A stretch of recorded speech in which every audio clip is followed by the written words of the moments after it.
It's homecoming in Paris, Illinois. The Mount Carmel Golden Aces and the host Paris Tigers are tied in the Little Illini Conference, both with undefeated 2-0 records. This has been a wild weekend weather-wise. It's forced games to be rescheduled as early as Thursday. Olney has already won, so they are now 3-0 in the conference. One of these teams will join them atop the standings, and we're about to play it out. How you doing, everybody? Welcome to Paris, along with Kyle Peach. I'm Scott Allen. It's always great when it's homecoming weekend, not so great when it's not your homecoming weekend. But nonetheless, Mount Carmel is ready and trying to stay on top of the LIC race. In fact, stay undefeated, which they are all-time in Little Illini Conference football. Yeah, Mount Carmel just rides that impressive winning streak to start play in the league. Started in 2021. Mount Carmel enters with a perfect 24-0 record in Little Illini Conference play. Still trying to catch that 34-0 mark set in the North Egypt Conference days from 97 to 02, but it's going to be a tough task this year, I think, for the Aces, as facing some of the most stout competition against one of the youngest teams Mount Carmel's put on the field in a while. And we were lucky enough to not have any rain on the way up here. The rain has stopped in much of the area. Of course, this is the northern edge of any Helena remnant cone that we've seen forecast-wise, and yet the wind is still here. The winds are pretty much north out of the north, 12 to 14 miles an hour. We've had gusts over 20 miles an hour, so wind could be a factor in this game. And as soon as we thought we might get the game in before it starts to rain, we've seen some raindrops on the press box windows, so it's sprinkling here, or at least spitting rain, as we will begin this broadcast. Now, here come the Tigers. They're set to run through the little band-formed entryway at one end of the field. This is a grass field here, and the grass is really held up very well. I don't see any bare spots at all. So it's a thick turf. I think you walked it, so you talked about that earlier. However, it's not perfect. With all the rain, considering we've had all this rain, it's very good shape, but that doesn't mean it's in perfect shape. Right, it is still a grass field as Paris comes onto the field here for the first time. And so as Paris comes out there, you know, you'll see some sloshing around in some spots on this turf. And nonetheless, the Aces will have to contend with that. You know, I got thinking, we were at Gibson Southern playing on turf. Home in week 2 against Effingham, playing on turf. Week 3 at Robinson, probably a worse field condition than this, despite the fact it was dry. That was our only real grass game to this point, and now we're dealing with grass that's wet and a little sloshy. So it probably affects the Aces more so than it does Paris at this point. But nonetheless, it could be a factor, but not nearly as much of a factor as it probably would have been a night ago. Well, let's design a winning game plan, shall we? Brought to you by ADG Architecture and Design Group at 512 Market Street. The next time you need design work done, contact ADG, a longtime Golden Aces football supporter. Well, we've got to watch the Mount Carmel has to be on guard against the offensive weapons that the Paris Tigers have, and they've got some very good athletes. One of the best athletes in the conference is on the Tigers squad and will be a viable and a worrisome performer. Yeah, I would say you have to respect the passing game, but be more on guard for the ground and pound game. That's because Mason Burns has carried it 46 times for 552 yards, 6 touchdowns on the season. That's a 12-yard per carry average. Leads the team in rushing. They've got 109 carries versus 73 pass attempts. Mount Carmel did win the toss. They deferred to the second half. You know, this is interesting, Scott. There are 3 minutes and 12 seconds on the countdown clock. And we're ready to go. But they're going to start play. So how about that? We're about ready to do it here. The opening kickoff of the game brought to you by Corwin Printing. Discover the quality difference a professional printer can make. 71 degrees at game time here in Paris. Winds out of the north, 11 miles an hour, gusting over 20. And the Tigers will get the football first. Well, how about this? I don't think I've ever – we're not going to sit out here for 2 minutes and 45 seconds and stare at one another. But, yeah, so the design of the winning game plan quickly is I guess, start early and watch the Paris leading rusher, because he could be a real factor in this one. All right, so the Aces clad in their all-white uniforms with those Vegas gold numerals trimmed in black and the famous gold helmets. The Paris Tigers in their home uniforms, top orange, bottom pants are black, and the short pooch kick is covered by Paris return man on the play at around the 40-yard line. Carter Cochran, one of the receivers on this team, or at least a player who's caught a pass, out there on special teams to handle that short pooch kind of kick, and fell on it, did exactly what he was ordered to do, and Mount Carmel will be on defense here. Paris on offense, starting at their own 39-yard line. One receiver to the left, two to the right. Quarterback is in the shotgun. Quarterback's name is, well, you're going to hear this one a lot. It is Drew Rogers. And he hands off, ball carry on the first carry. Drives for about a yard, and that is Mason Burns. He looks like a fast back. He entered the game with 552 yards. A no huddle look, and Paris comes right out on second down on about 8. Yeah, Burns is going to be the guy to watch. They come out no huddle, but then they'll get to the line more times than not, and then get up to the line and call the play in from the sideline.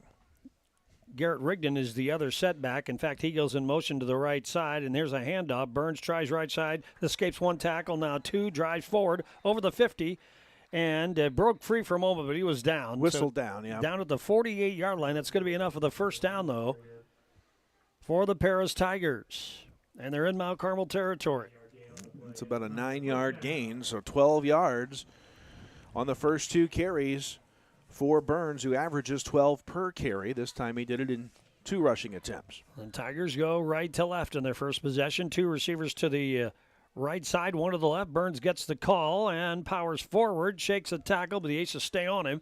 He's inside the 45 to around the 43. That's a nice gain, about 5 yards on that play. Yeah, he's just, again, he's going to pound it right down the middle at us, and the Aces are going to have to figure out how to bring him down at some point, or they're going to be in the end zone.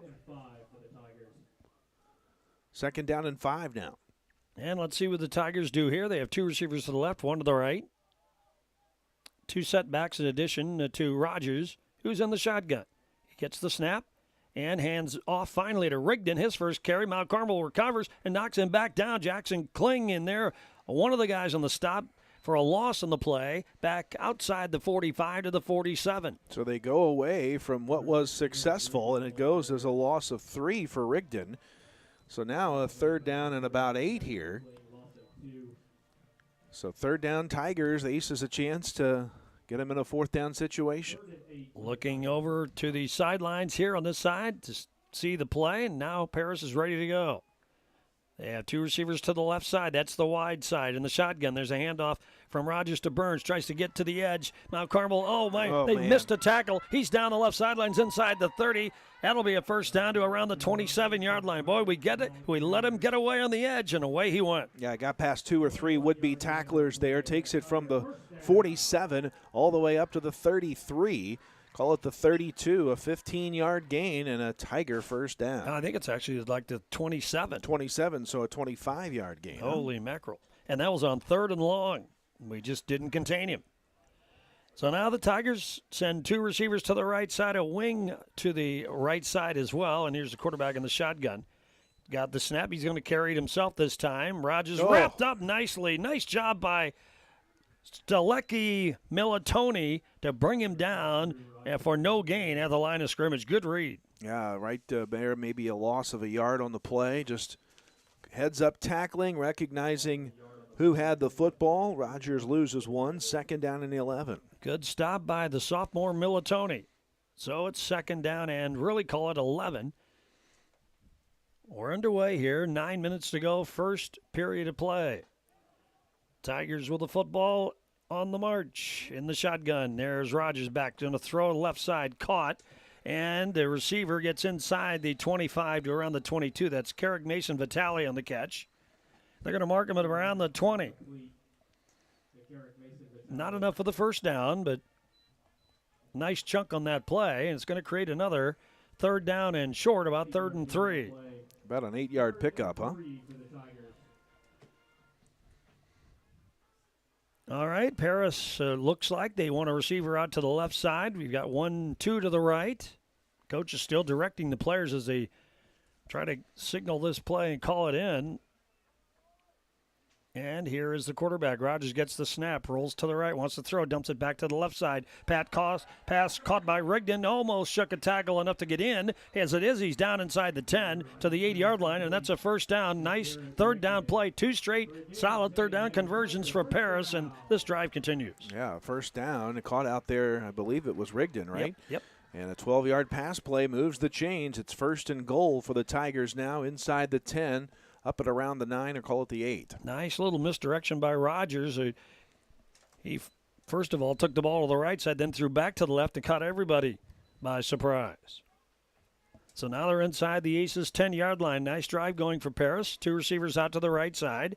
And a setback and a wing off to the left. And there is the scatback Burns, shaking a tackle at the 5, pushing hard. He did not get in. He's down to around the 2. Nice job by Burns. Shook a couple tackles.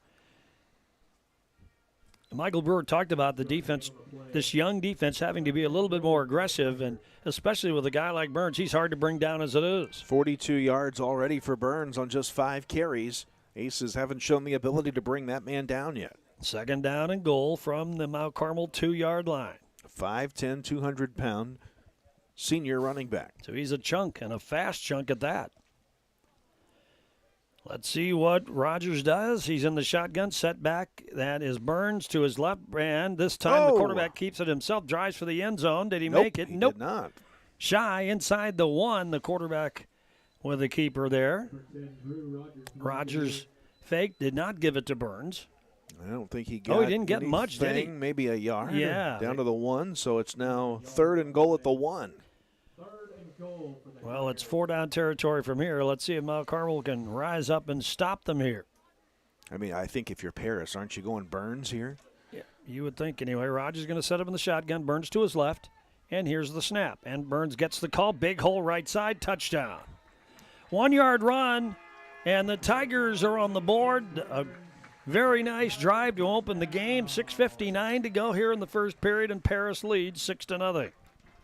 Well, you just kind of had to know they're going back to Burns there before that play.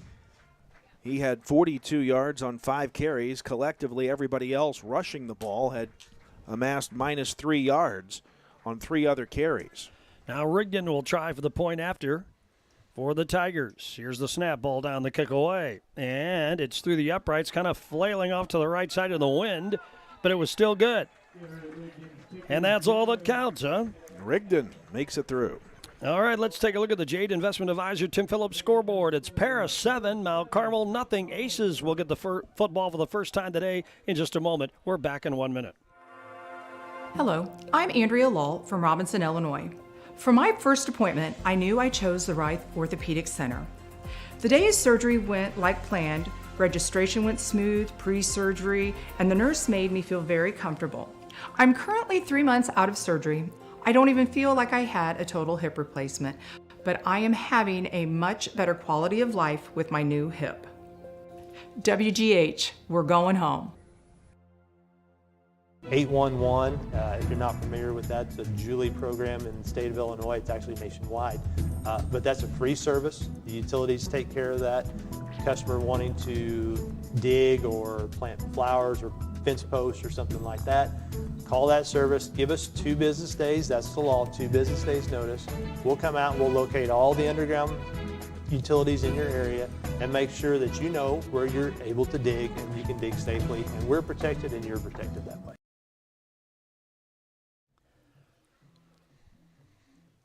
The Paris Tigers will be kicking off. Mount Carmel will get the football for the first time. Here's the boot. Drives it down the field to around the 20-yard line for the return. 20, 25, 30, 35, 40. Breaks free to the left side. Finally, Paris converges and brings him down just shy of the 50-yard line. On the return for the Aces is Shane Metter. Nice job. Well, the Aces can certainly use that. Good play by Metter to bring it upfield, and now the Aces in pretty good field position to start on the offensive side. But boy, what an impressive opening drive by Paris. 2 tackles for loss for the Aces, but had no real answer to Burns carrying the ball, who ultimately got the first score of the game. And give the Tigers credit twice. They converted on 3rd and long and eventually scored the touchdown. So let's see what the Aces do. They'll go left to right here. One wide receiver is wide to the right side, and that is Andrews. Double wing set. In the under center is the quarterback Metter with one setback. That's Acree. Acree gets the call, powers left side, almost shook a tackle, and he's finally brought down at around the 45. So the Aces now in Paris territory, gain of about 6. Acree picking up where he left off last week, gets about 6 on the play. 2nd down and 4. Acree, the principal back for the Aces. Coming in, carrying 501 yards on 66 carries, a 7.6 yard per carry average. Very impressive yards per carry on that, especially for a team that's now pretty much a running team. And so they know they have to stop that, and yet they still can't. He's been okay. Now this time, it's another carry for Acree, powering away to the left side, gets inside the 40. Nice push to the 39. Looks like about another 6 yards.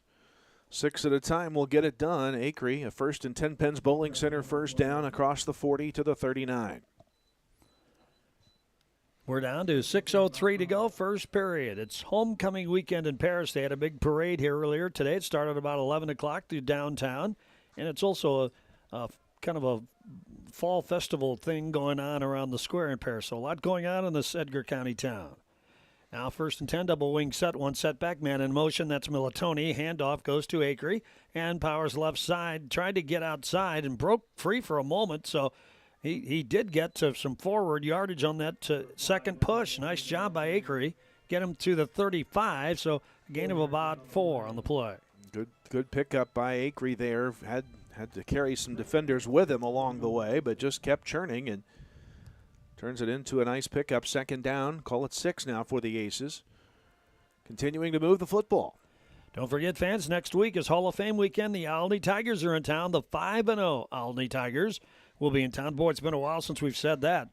Boy, are they the Cinderella story in the LIC this year, They huh? have not beaten Mount Carmel since 1982. They are going to be chomping at the bit. 2nd and 4, double wing set. Now, this time the quarterback follows the lead block. And how about that? Acree threw a nice little block out there to lead the way for Shane Metter. He's near the marker. I don't think he's there. Maybe. Well, Nope, they do give I him. think they're going to give it to him. All right, another 10 Pins Bowling Center first down. Give him 6 yards across the 30 to the 29-yard line. So Mount Carmel on a little bit of a march here, trying to even the count on Paris. The Tigers have the early lead, 7-0. They scored on their first drive. Mount Carmel now on its first drive, and so far so good. Wind howling outside as the remnants of this hurricane still blowing through. Aces send the receiver to the right side, double wing set, one man in motion, and here is the quarterback. Ooh. He keeps the ball himself. Not much for Metter that time. They were grabbing his jersey even before he made the cut, and he got about a yard out of that play. Good job defensively. Evan Ramsey stepped up and kind of wreaked havoc there on the would-be carry from Metter, brought him down sooner than I'm sure expected. He was through the line sooner than Metter would have expected, I think. So 2nd and long now for the Aces. Line of scrimmage, the Paris 28-yard line. And here comes Metter to the line. Double wing set. One setback Acree, and there's a man in motion. This time it's going to be Acree who eventually gets the call. Powers left side inside the 25. They're going to mark him closer to the 22. And that'll be 3rd down.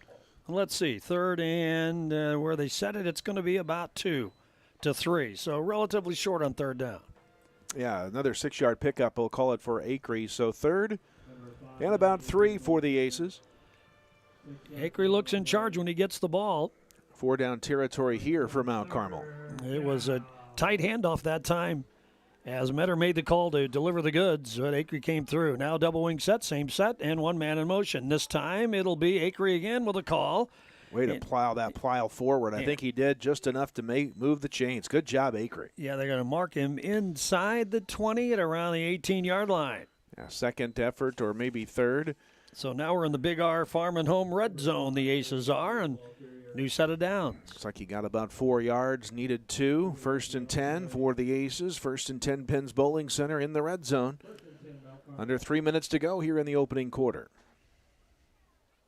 Line of scrimmage, the 18-yard line. Let's see if Mount Carmel can finish this drive. They got a good return off the kick. So this drive would be only 51 yards, but it would even the score. Now Metter under center. Options to the right. Hands it off. Acre gets the call over the right side of the line to get some progress to around the 15, 14-yard line. Again, just slow and steady. Not doing anything too fancy. 4-yard pickup for Acre. Once again, 30 yards already on this opening drive for Acre. 2nd down and 6. Mount Carmel is not a team that throws the football this year.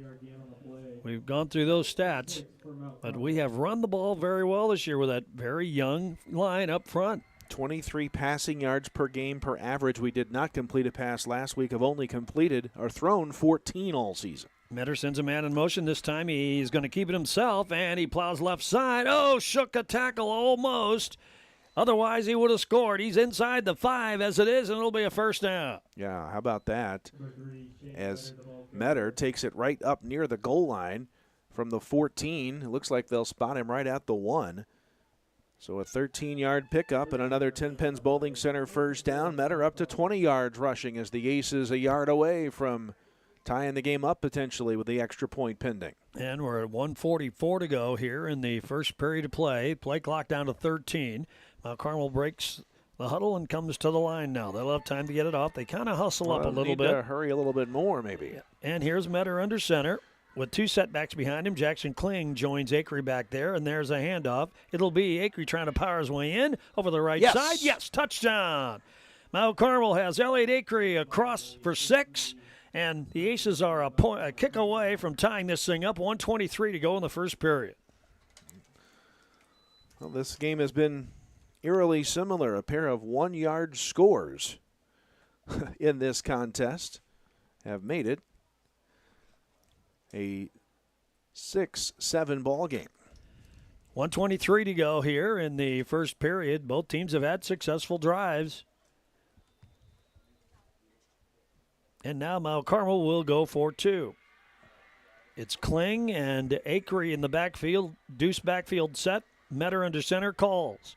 And will follow it in. He will take the ball in for... I don't think so. I don't know. He made it, though. Oh, no, he's denied at the end. It looked like he was going to make it. But Paris stepped up and blocked that path at the goal line and denied him the 2 points. So... how about that? Let's take a look at the Jade Investment Advisor Tim Phillips scoreboard. It is Paris still with a lead, 7-6, 1:23 to go. First period, back in 1 minute. Your new vehicle is at Steve Faulkner Automotive in Mount Carmel. Get a new 2024 Dodge Hornet for only $25,999 and the 2024 Ram HD, now up to $11,000 off MSRP at Steve Faulkner Automotive. Get your new Ford at Steve Faulkner Automotive. New 2024 Ford Super Duty with 3.9% APR and Ford Broncos now up to $6,000 off MSRP. See them all at SteveFaulknerAutomotive.com.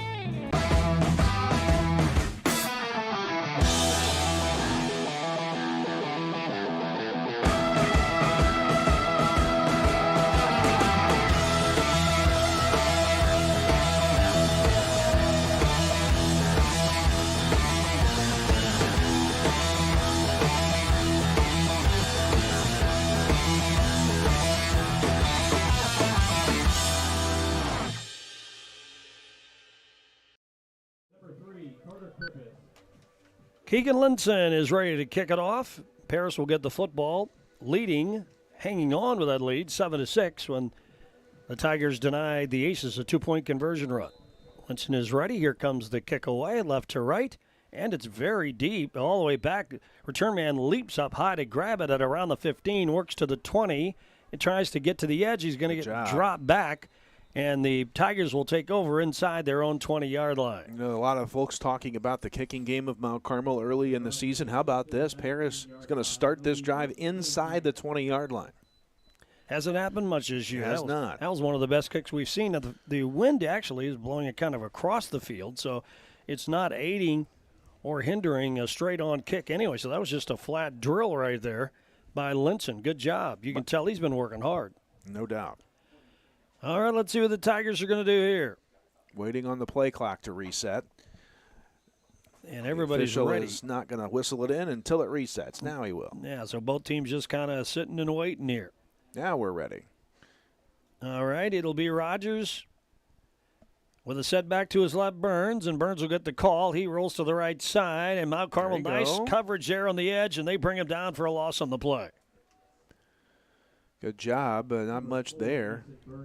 That's the best the Aces defense have done against Burns. No gain, they'll say on the play. Acree makes the stop. Tigers send 2 receivers out to the left side, 1 to the right. And it'll be Rogers with his backfield mate, Burns, who gets the call. Nice drip down tackle. Nicely done. Is that Downing on the play? Let's see who gets Maybe Braden Mason. No, Mason made the play. Nice job by Braden Mason. Another loss on the play. So no gain and a loss of 2. Who carried that ball? Was that Rigdon? That was Mert Burns. It was Burns. 3rd down and 12. Going backwards this drive are the Tigers. 3rd and 12 now. Line of scrimmage is 16-yard line. They may not start the play. We're down to 9 seconds to go. They may let the clock expire. There is time on the play clock remaining, so that'll do it for the first period. All right, 1 period in the books here on Homecoming Saturday in Paris. Let's take a look at the Jade Investment Advisor Tim Phillips scoreboard. A quick game so far. Paris leads Mount Carmel 7-6. We're back in 1 minute. Have you ever lost power? Many get a home generator. Now there's something much better from Morton Solar, the Tesla Powerwall. Another favorite point of having my solar panels and battery backup, the Powerwall. It does give me a feeling of security for my family. I have 2 boys. I have a wife. She's a nurse. She has to be able to get up and go to work at any point. I wear a CPAP machine, so I need that to make sure that I don't stop breathing for too long while I'm asleep. Go to mortonsolar.com. Meet the dentists at Comprehensive Dental Care of Mount Carmel. Dr. Bryce Miller has proudly served the residents of his hometown for over a decade, bringing advanced training in the field of implant and cosmetic dentistry to the local community. And Dr. David Miller has been practicing now for 40 years. In that time, his goal has remained the same, to provide patients with high-quality care tailored to their health and well-being. Let our team at Comprehensive Dental Care put our quality, compassionate care to work for you. Give us a call today. Hey, fans, don't forget about the Golden Aces Nation podcast. It's available on Thursdays where you hear your podcasts. Kyle and me are proud to bring this your way. We have a lot of fun doing it. Yeah, no doubt. Lots of fun. Special guests along the way. And Kyle Buss did that interview this week with the athletic director. If you haven't listened yet, you might listen on the way home from Paris. Fun time having that.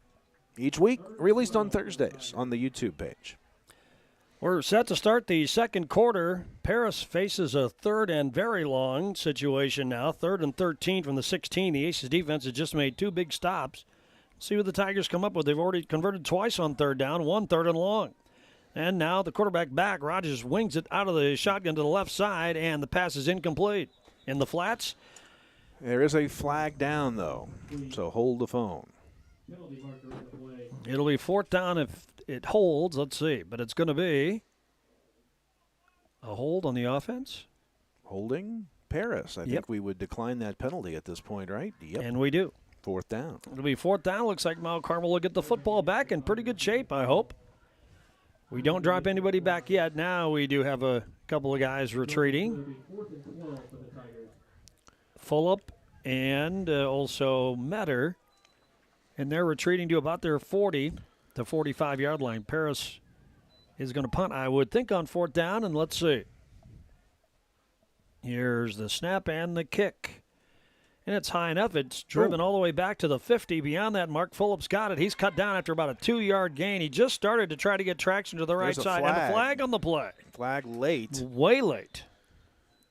And, it was one of those things where I think the turf might have cost us there on the would-be return. Just really didn't have good footing right there in the middle of the field. And it looks like they might be saying illegal use of hands. Who are they talking to? It's a block on the Aces.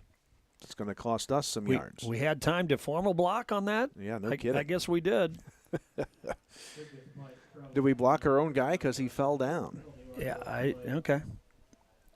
But they're going to walk it up. Mount Carmel will get the football, but a lot further back than what we thought. And it'll still be a 1st and 10. It's not a situation where it won't be, but nonetheless, that's an interesting call. Yeah, that play really never even developed to the point of where would the block have come from. Who blocked who? Yeah.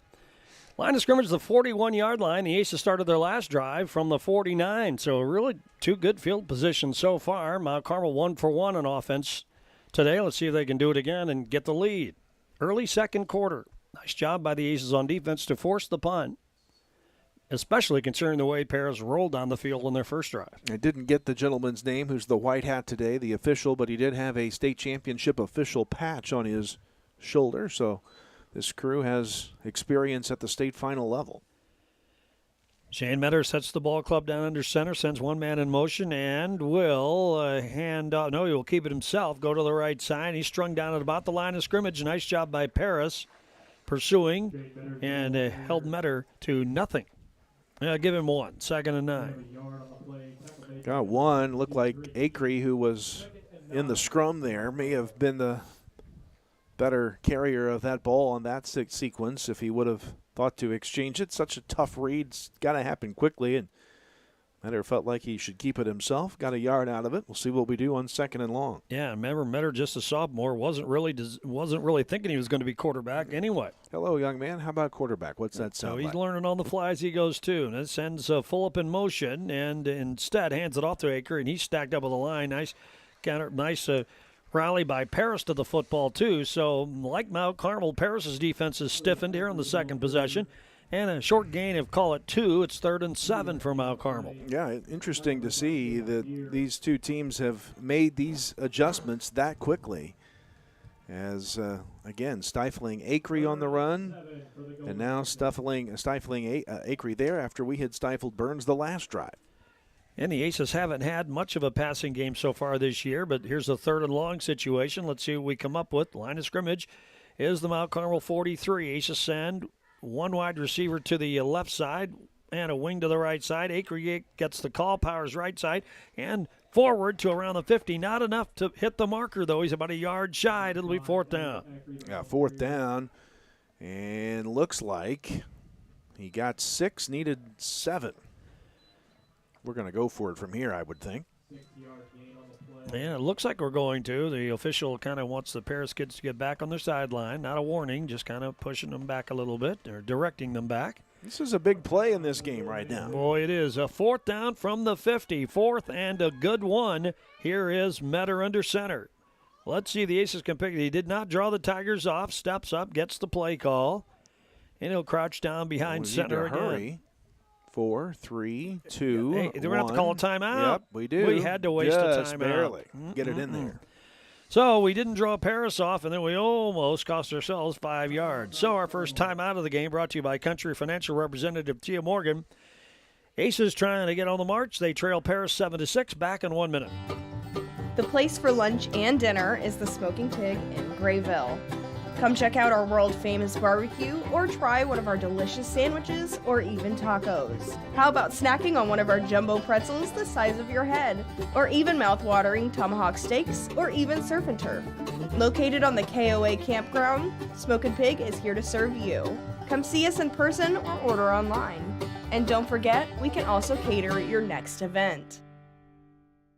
It's time to get your flu shot. The Wabash County Health Department is hosting a drive-through flu shot clinic Wednesday, October 2nd from 7 a.m. to 5:30 p.m. at the Mount Carmel Public Utility Fleet Garage located at 410 Mulberry Street. Roll up your sleeves or wear short sleeves, bring your insurance cards, and get vaccinated against the flu without having to get out of your vehicle. If you can't make it that day, appointments can be made at the Health Department by calling 618-263-3873. It's 4th and 1 for Mount Carmel. Line of scrimmage, the 50-yard line. Mount Carmel trying to pick up the first down. Metter under center. We'll keep it. Yes. We'll hand it off to Acree, and he gets the first down, pushing forward all the way to the 45, if not further, to the 44, and that's a first down. He got 7 yards out of that, needed 1, and the Aces moved the chains in a big way. 1st and 10 Pins Bowling Center, first down, now into Paris territory at the 43. When you get a timeout, you get a chance to reflect and direct, and it's 4th and 1, and you still get it done. That's a good sign. That may put Paris back on their heels a little bit. Let's see if the Aces can continue the drive. They send Red Andrews out to the left side. double wing set.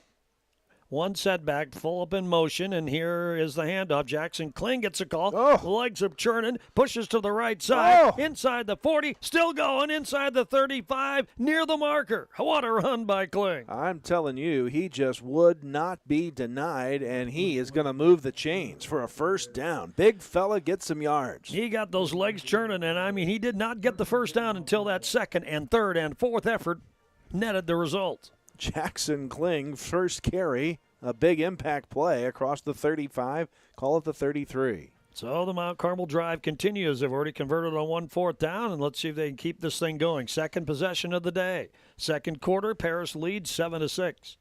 Now double wing set, receiver to the left side. One setback behind Metter, full up in motion.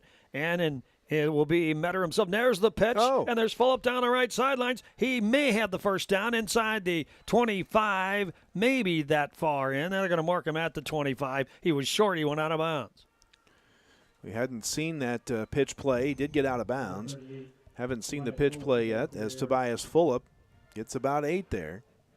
First carry of the day for Fulop as the Aces starting to mix it up a little bit on offense. Well, every week they get a little bit more in the package that's built for these coaches. I mean, it's such a young squad. Everything has to be – we had to start over from scratch this year, and they're building and building as the season goes on.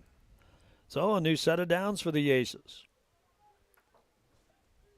And second down now. And here is Metter's going to throw the football. Gets it up. He's hit as he delivers. The pass is incomplete. Well thrown ball that time, right near the intended receiver Webb, just not able to come up with it. Had a defender in the area, but it now will be 3rd down and 2. And really, Metter got the ball there despite being hit as he threw that ball. And then Metter on the post pattern couldn't quite come up with it, so it's now 3rd down.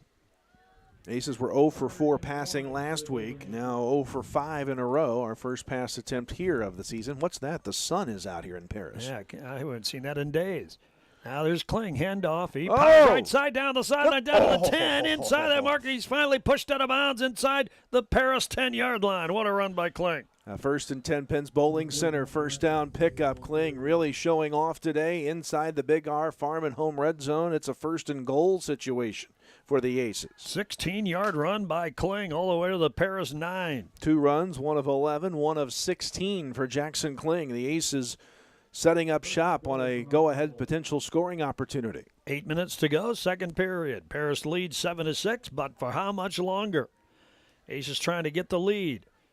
Metter sends a man in motion, sets it down, and hands off. Acree powers right side, pushing hard inside the 5, down to around the 2. Looks like he'll be just short of the goal line, right up to around the 1. Good run by Acree. Yeah, they mark him. That official kept moving inside the 1, looks like. So now the Aces knocking at the door. 2nd down and goal. Who will get the football? Acree is the setback behind Metter, and he will get the call, and he'll easily make it in. Touchdown, and Mount Carmel has the lead. That's Elliot Acree from 1 yard out. 2 1-yard touchdown runs by the Aces. Acree up to 52 yards and 12 carries, 2 scores, and the Aces with a 12-7 lead.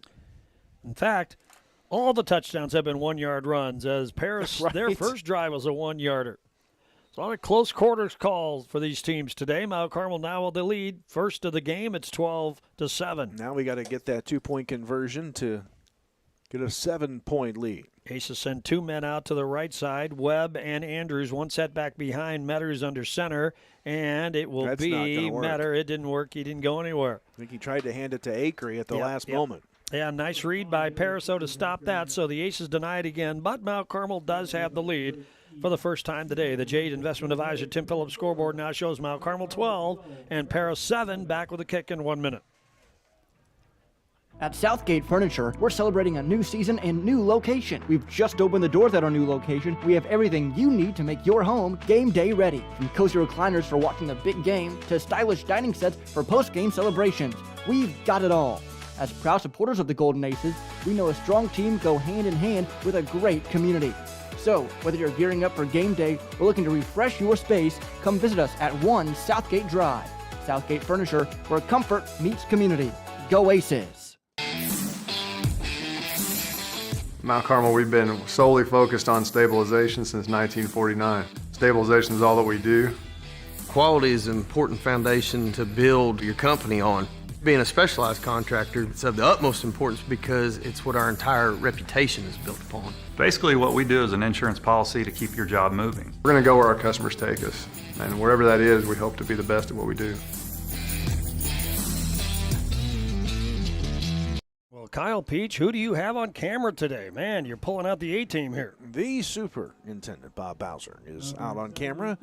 Thanks to Bob for pinch hitting today. When games get canceled, putting broadcast crews together get fun. And so thanks for Bob for stepping up today and helping us out.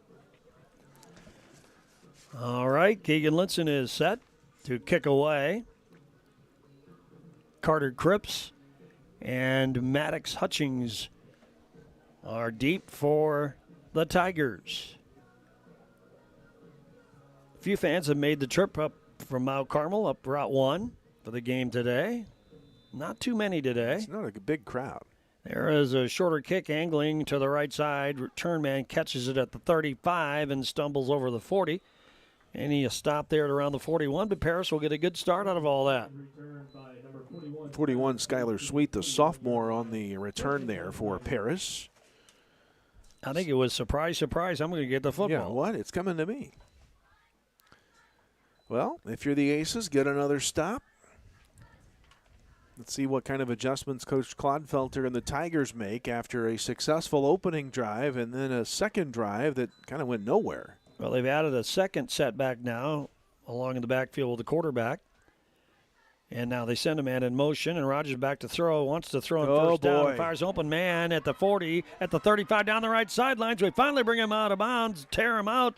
Otherwise, it would have been a touchdown for Dawson Rogers on the receiving end. Rogers to Rogers, and that went from the 41 to the 31, or to the 29.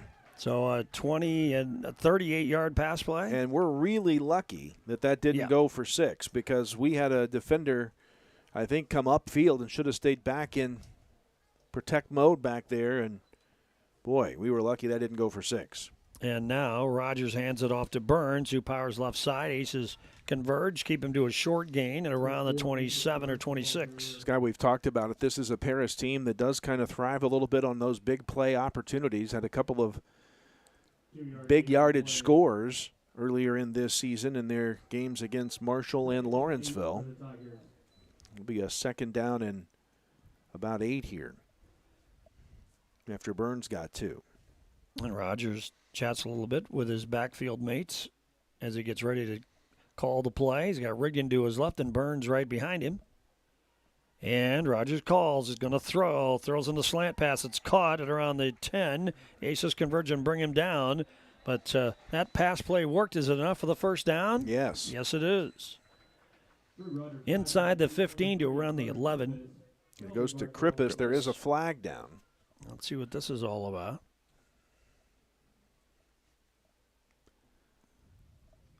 I haven't seen the call yet. Would have been a 27 to about the 18, depending on the penalty. Personal foul, face mask, Aces. Oh, boy, so they'll tack it on then. Yeah. And that'll put the ball inside the 10. It'll be half the distance to the goal line, I guess, from there. So it'll go to about the 9-yard line.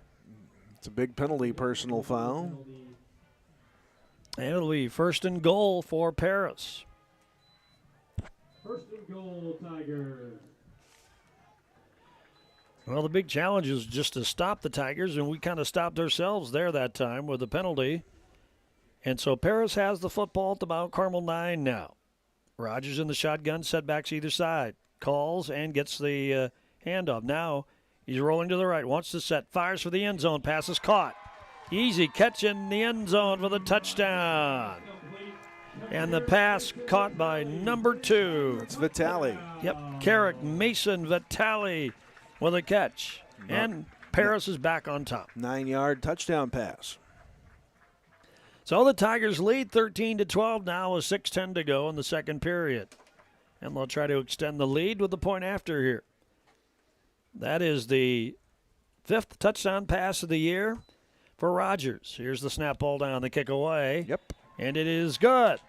So the Jade Investment Advisor Tim Phillips scoreboard shows a new leader. It's Paris back on top. It's the Tigers 14, Mount Carmel 12, back in 1 minute. Hi, I have a question. I heard you were owned by the people who manage their money day to day with you. Yep. And that you're a not-for-profit version of a bank. Yep. And because you are owned by the people who manage their day-to-day money with you, and because you are the not-for-profit version of a bank, you work to keep good rates, so it's easier to borrow or to save for life milestones. Yep. Just people helping people. Was there a question? Yep. How do I sign up? You can apply for a membership online at cafcu.org or come into our local branch at 1011 Oak in Mount Carmel if you have any questions. What does CAFU stand for? It's Corporate America Family Credit Union. It's so many words because we're helping so many people. Well, that makes sense.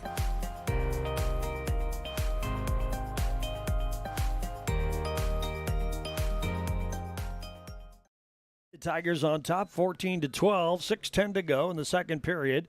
And here comes the kick by Paris. It's a line drive kick down the middle. It'll go to Metter. He retrieves it on the bounce of the 15, 20, 25, 30. And finally, still trying to go. Finally gets brought down at around the 32, and a flag flies in late. There's the official on the backside. That's probably not good for us.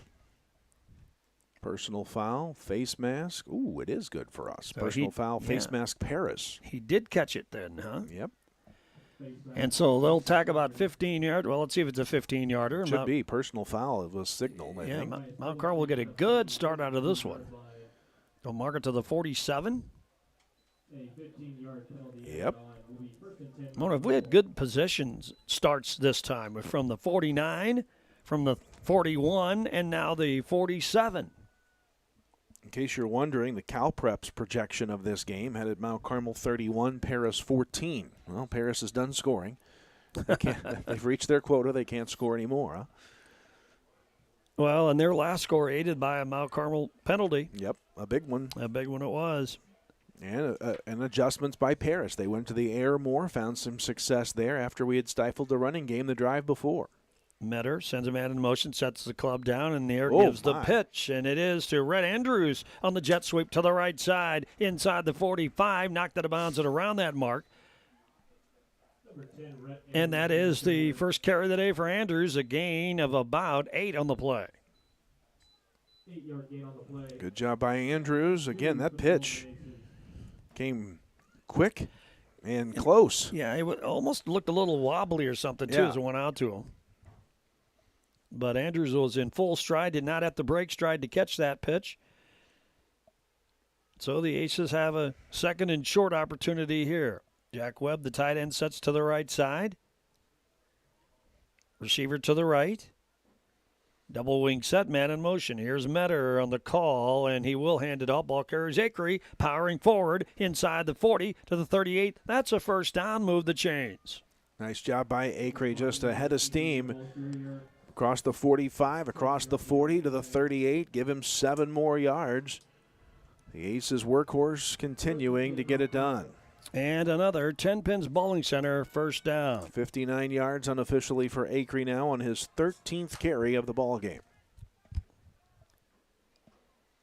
Line of scrimmage to the Paris 38. Mount Carmel trying to driving it back on top. This game's been back and forth so far. Double wing set, Metter under center, hands it off. This time it's Acree again, powering to the right side. Short gain this time. Paris more alert that time on defense to slow him up. They'll mark him at the 36, a gain of about 2. Yeah, second down, call it 8.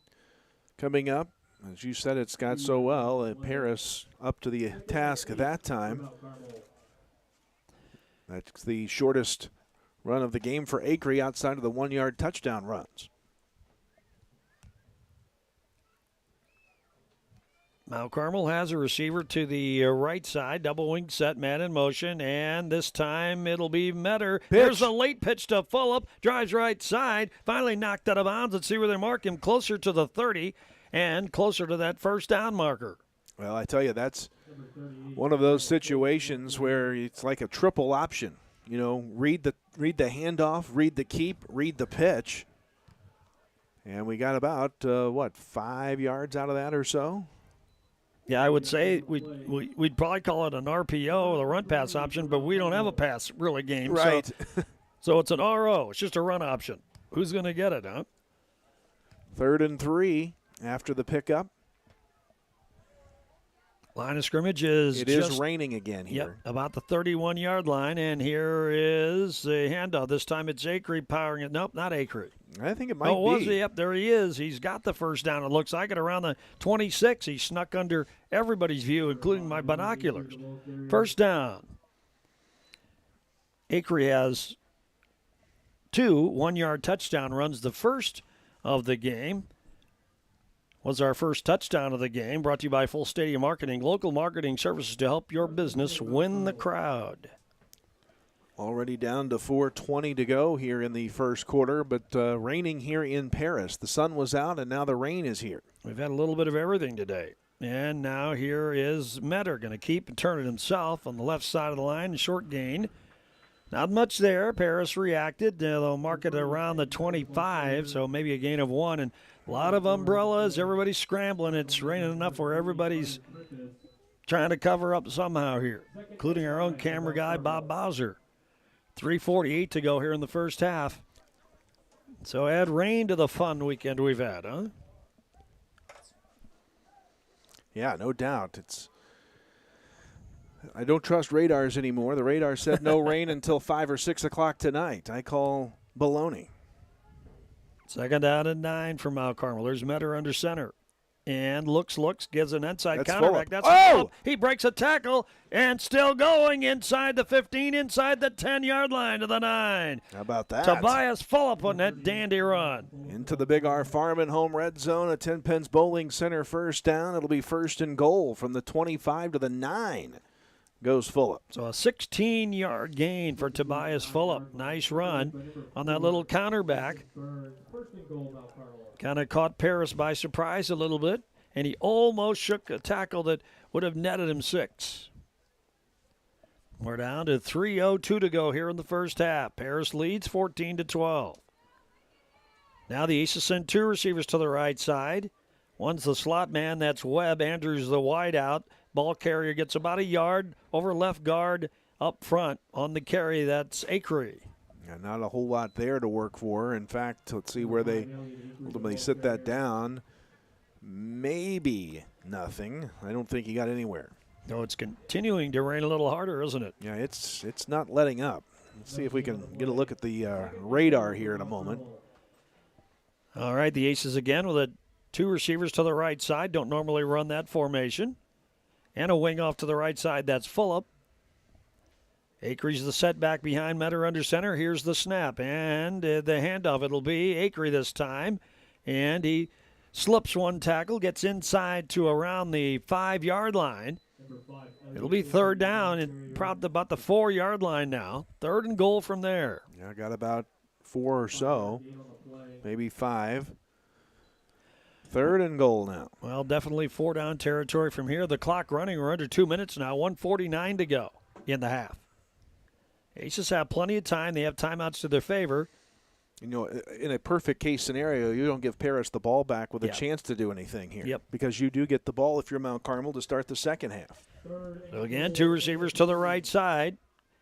It's Acree the setback behind Shane Metter. Here's the snap handoff, and it is Acree and fighting hard for anything, and he got a little progress. Down to the 1. Yep, but he did not get in, so now it's 4th down, and they'll mark him very close to the end zone. I mean, look where that down indicator is. It's right on the G line. All you got to do is flinch, and you're across the goal line here. Clock running. We're down to 1:03 to go here in the first half of play. You know, this is the situation. Under a minute, you got to just handle the ball. I think we may burn a timeout here to make sure we get the play call that we want. Michael Brewer does signal for the timeout, I think, or he's actually going to bring the official close to him, work the play clock all the way down, and then call timeout right now. A la NFL, right? Right. There we go. So clock stops, 43 seconds to go. Timeout's brought to you by Country Financial Agent Tia Morgan. All right, we'll be back maybe a touchdown coming. Back in 1 minute. H&R Block in Mount Carmel, featuring a convenient drive-through window, is proud to sponsor sports. When the time comes, we want you to remember the name H&R Block and our location, 615 Walnut Street, Mount Carmel. We have expert tax pros with combined experience of over 50 years to guarantee your taxes are done correctly. No one offers more ways to help you with your taxes. The tax pros at H&R Block in Mount Carmel are here year-round to help you with our convenient drive-through window. We guarantee the biggest possible tax refund. Stop by or give us a call today. Hi, my name is Rylan Robb. I am from Albion, Illinois, and I am a radio TV major here at Wabash Valley College. From broadcasting all sorts of sports games to producing my own TV show and radio show, the hands-on experience is as much as you want to do with it. In terms of the program itself, I think it's really special. It's really like almost a little family in a way, and it's really been really nice being able to experience the things I have with people that genuinely appreciate it with me.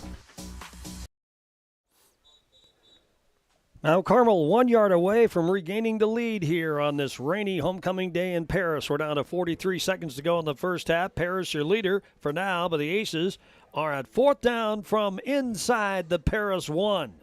Yeah, big series here for the Aces. You know, kind of a well-executed drive, eating most of the clock up here in the second quarter. Now you just got to punctuate it with the score.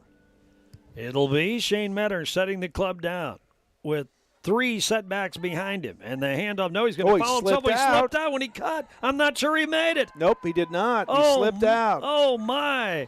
As he made the cut on the right side of the line, it hit the wet turf. There's that rain already causing trouble in the wet turf. He slipped out and was denied the touchdown. And Paris takes over at the 1 yard line to finish out the first half. 38 seconds to go. They lead 14-12. Well, that's the unfortunate thing about playing on wet grass, wet turf. You're not used to doing it now. Who would have thought that all these years ago as the Aces used to playing on the artificial surface, and this time perhaps it costs us. We slip out on the wet grass. The rain came at just the right time for the Paris Tigers, and now they have the football. All right, now they'll be operating from their end zone, though, the quarterback and the skill back. Good time for a safety if you're the Aces. And here Mount Carmel is stunning a little bit on defense. There's the snap in the end zone. Quarterback just wants to throw it out, does complete the pass, and the man slips a tackle and gets free down the right side beyond the 15 to the 17-yard line. So that'll take care of that Rigdon on the pass catch, and that'll get Paris out of danger. 30 seconds to go in the half. 15-yard pass play and a first down. And they're going no huddle. They're going to try to move it quickly. All right, he was out of bounds, so the clock did stop.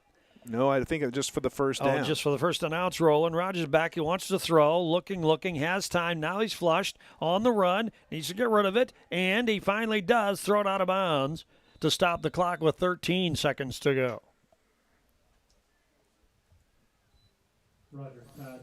So it'll be second down now.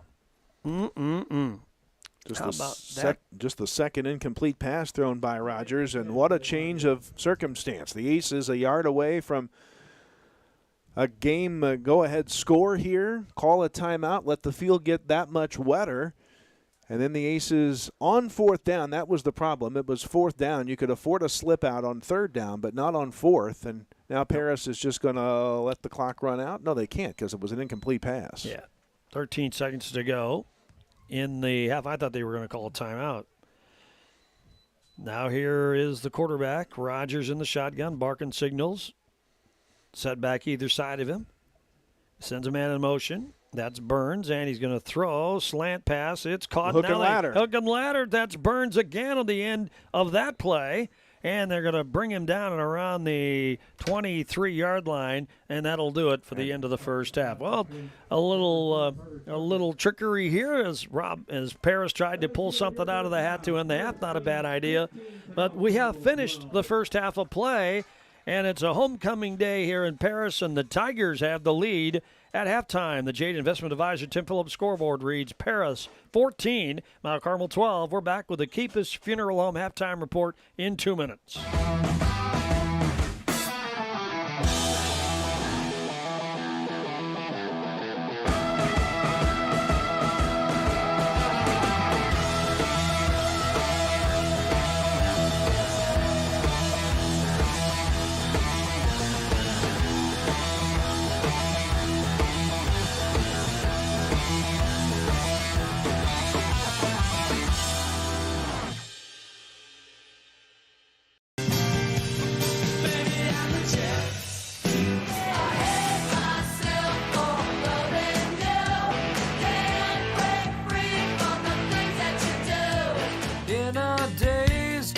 I found God. Yeah. Don't wanna be an American idiot. Fever, fever, 'cause I'm breaking.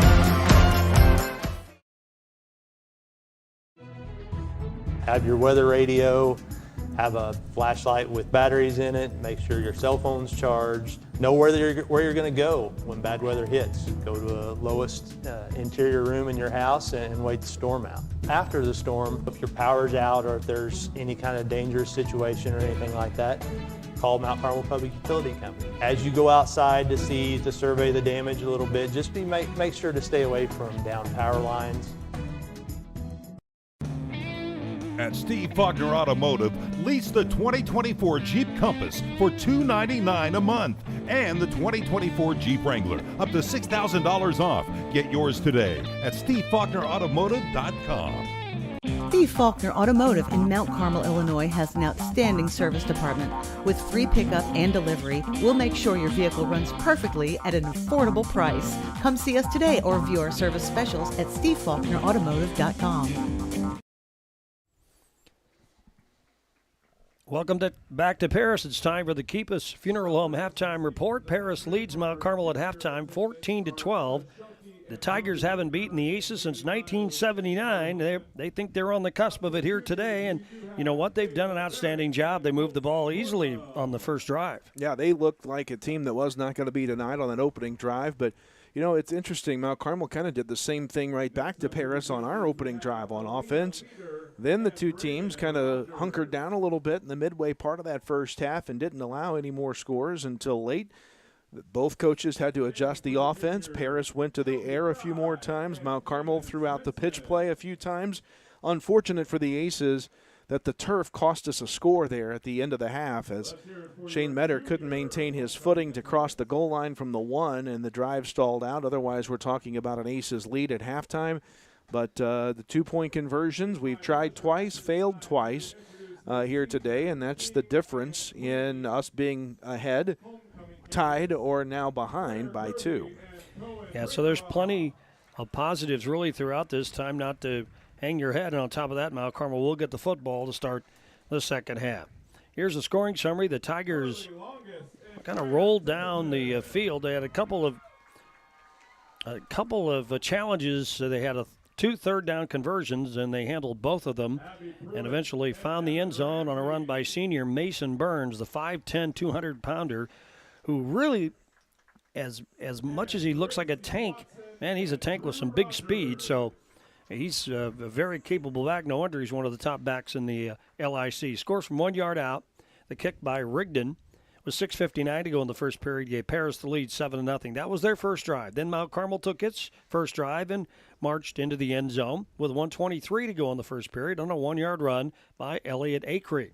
That was a drive of 49 yards after Acree had done a great job. Metter had done a great job on the kick return with a 29-yard kickoff return just about to midfield. So the Aces completed that drive, but they came up shy. The run for 2 points failed. So at the end of one period, Paris led 7-6. The Aces got the lead at the 7:18 mark of the second period as they scored a 1 yard run by Elliott Acree. That's the third straight 1 yard run between these two teams. Second by Acree. The 2-point conversion run failed, though. Mount Carmel's lead 12-7. And then down came the Tigers. They pulled it off before the end of the second quarter with 6:10 to go in the second period. Just a minute and 8 seconds after Mount Carmel had scored the 9-yard pass from Drew Rogers to Carrick Mason Vitale for 9 yards. And then the Rigdon kick put Paris back on top 14-12. And as you heard Kyle talk about, Acree was denied a touchdown when he slipped out on a cut, trying to get in from the 1 yard line on fourth down. He was denied, and so Paris took over, held it out from there, and that's where we are on at halftime. So both quarters have had identical scores of 7-6 in favor of Paris. So now the Tigers lead at halftime. It's 14-12. You want to go through some stats here? We I can do was going that to say too. the homecoming candidates being introduced here. court as there. We've already had the crowning of there's the king. Is that who that is? Yes. Yep. Okay. I believe they're getting all Here's that. the An extended halftime here at Paris, by the way. Here's the big moment. There you go. So they've got their court and their royalty here, and they're chomping at the bit to party hardy here in Paris. Let's take a look at your first half stats. Mount Carmel led by Elliott Acres rushing 18 carries, 78 yards, 2 touchdowns.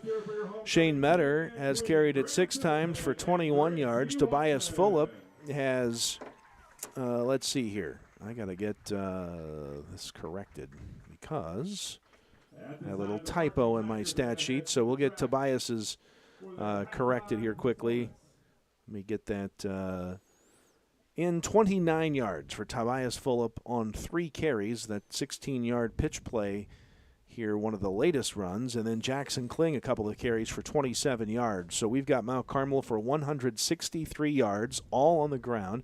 Shane Metter's 1 pass attempt intended for Jack Webb dropped incomplete. That's it for the Aces. Meanwhile, for Paris, 43 yards rushing, 45 yards, though, for Mason Burns, and a touchdown on 9 carries for 45 yards. But Garrett Rigdon had a carry for -2, and Drew Rogers had 2 carries for a net 0 yards. So Paris, as a team, has less rushing yards than their leading rusher. 45 yards for Burns, 43 for the team. And Drew Rogers has thrown for quite a bit of yards through the air. 82 yards passing for Rogers, who is, let's see, 1, 2, he's only thrown 2 incomplete passes in 9 attempts. So he's 7 of 9 for 82 yards. Receiving the ball, Vitale's caught 2 passes, Krippus has caught 1, Burns a catch, Rigdon 2 catches, and Dawson Rogers had the big catch in that one for 25 yards.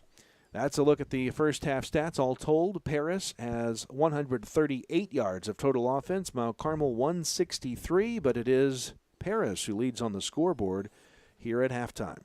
You're listening to the Keep Us Funeral Home Halftime Report. We'll be back with more here from Paris in 2 minutes. Did you know that Wabash County Health Department offers a reproductive health clinic? The clinic is available on Wednesdays with morning and afternoon appointments available. Services include physical exams, STD services, pregnancy testing, contraceptive services, hormonal implants, and more. Appointments can be made by calling 618-263-3873 or by texting 618-240-8889. Our reproductive health clinic, just another service provided by the Wabash County Health Department, is located at 130 West 7th Street in Mount Carmel. The place for lunch and dinner is the Smoking Pig in Grayville. Come check out our world-famous barbecue or try one of our delicious sandwiches or even tacos. How about snacking on one of our jumbo pretzels the size of your head? Or even mouth-watering tomahawk steaks or even surf and turf. Located on the KOA campground, Smoking Pig is here to serve you. Come see us in person or order online. And don't forget, we can also cater your next event.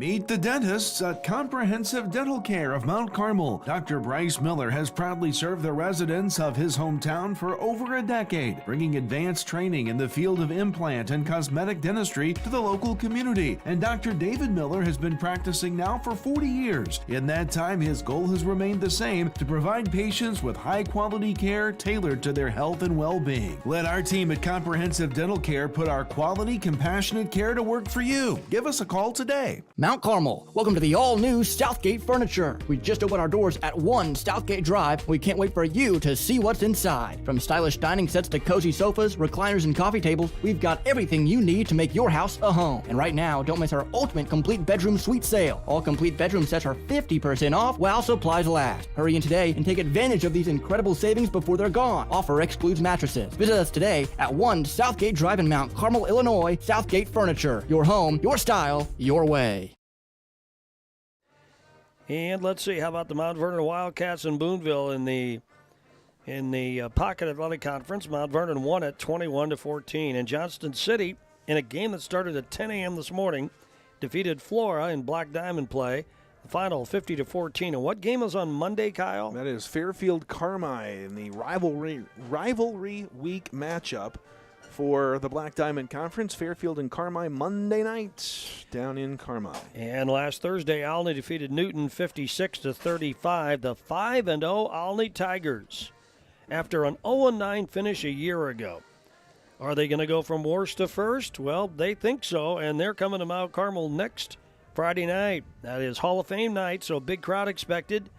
Well, certainly it sounds like we'll get a big crowd from Richland County, so it could be a packed house on Friday at the Snake Pit to see if the Olney Tigers can pull out their first win over Mount Carmel since 1982. Again, they're 5-0 after a 56-35 win over Newton. Also on Thursday, Salem lost to Roxana 40-14. Scott, we can tell you that in the LIC, did you give the El Dorado Hamilton County score? You probably did. 8-0 yes, El Dorado. Gibson Southern Heritage Hills is at 4 o'clock this afternoon. The Lawrenceville-Casey game starts at 7 tonight. And we can tell you that what else is going on. Let's see, Marshall and Robinson. I don't see that on my score sheet. Let's see if I can track that down for you. That's volleyball. That doesn't help me. We'll track down a Marshall Robinson score. It says here's 0-0 in the first quarter. It started at 1 o'clock. Interesting. Yeah. So no score. I would think that's probably inaccurate. We'll get an update on Marshall and Robinson. Olney, of course, already beat Newton on Thursday night, and that's not an insignificant situation. That Olney is going to have 2 extra days rest and extra days in essence to prep for the Mount Carmel game. Then the Aces will for Olney next Friday night, because this game got moved to Saturday. Olney played on Thursday night and looked pretty good against Newton, although they did allow the Eagles to score 35 points. 56-35 was the final there. We also can tell you, let's see if we can find, we told you Gibson Southern in the game of the year, in essence, in the Pocket Athletic Conference tonight with Heritage Hills hosting Gibson Southern. Effingham gets Mount Carmel a playoff point yesterday. They beat Charleston 30-20, so there's a playoff point for the Aces as we start to zero in on that number, heading toward the postseason march. Mount Carmel's 2 non-conference opponents will probably be enough could be enough to carry us to the playoffs with a 5-4 record. Some schools will get in at 5-4, many schools will not. So you count your opponent's wins, of course, and our non-conference opponents' wins to count, and then Gibson Southern will have a good number, and it looks like Effingham will end up with a pretty fair number. I still think when it comes down to just 1 or 2 points making all the difference in the world, what could hurt anybody from the LIC that goes 5-4 is, in addition to your non-conference slate, is the fact that the league did not fare well collectively in non-conference play. Right. The first 2 weeks of the season, the 8 LIC teams had played 16 non-conference games, obviously, 8 per week. We finished just 5-11. So that will hurt everybody from the LIC that tries to get in, because we only get 5 points from that collective, that part of it. Yeah. So unless you have a good schedule where your own non-conference opponents that you played are very good wins, you're not going to get much help from the conference as a whole to get into the playoffs. So 5-4 for some may not be good enough. Yeah, indeed. And you hope if you're the Aces, you don't have to think about being 5-4. But We very well could be in that situation, as could a lot of teams in the LIC. By the way, that Robinson-Marshall game is scoreless at halftime. Oh, okay. Josh Brown found us online. Wonder So if it's raining up there or something. it could be. It's just down the road here, isn't it, in Marshall? So nonetheless, that's what we have for you at the break as they get ready to go here in the second half. Well, the Paris Marching Band has exited the field after their show. They stayed off the field for their halftime music. They stayed on the track itself. Thank you very much for this. And so they're getting set. They managed to. They're going to be in the end zone throughout this game. So I hope they're covered. It was raining. It looked. Well, it's still. We see umbrellas popped up. I think it lightened up a little bit, but it is not nearly to the stretch that we had last night in terms of rain, and certainly not in the way of wind. But boy, has the wet turf been a factor in this game? It really, in essence, took the Aces away from a score that would have put Mount Carmel in front at the break. Instead, we'll have to do it coming from behind here at halftime. Yeah, and at the time it's not so much the fact that it's even a wet field. Sometimes it's the matter of, is it raining at the moment and things like that. And that may have caused that slip as much as anything else, because there's grass on the field. There's no bare spots on this field. It's some a little thinner, but it hasn't been rutted up yet. And with all the dryness in this whole entire region of the country, the fact that we had remnants of a hurricane come through and stay on us and spin on us for a couple days, and the field still isn't a quagmire. It's still holding together pretty well. And that shows you how dry things were, that we were all in this drought region before the hurricane remnants. But here we are, Paris with the lead at halftime. It's 14-12. The Aces will get the ball to start the second half. And you're listening to the Keep Us Funeral Home Halftime Report. We're back in 2 minutes. Hi, I have a question. I heard you were owned by the people who manage their money day to day with you. Yep. And that you're a not-for-profit version of a bank. Yep.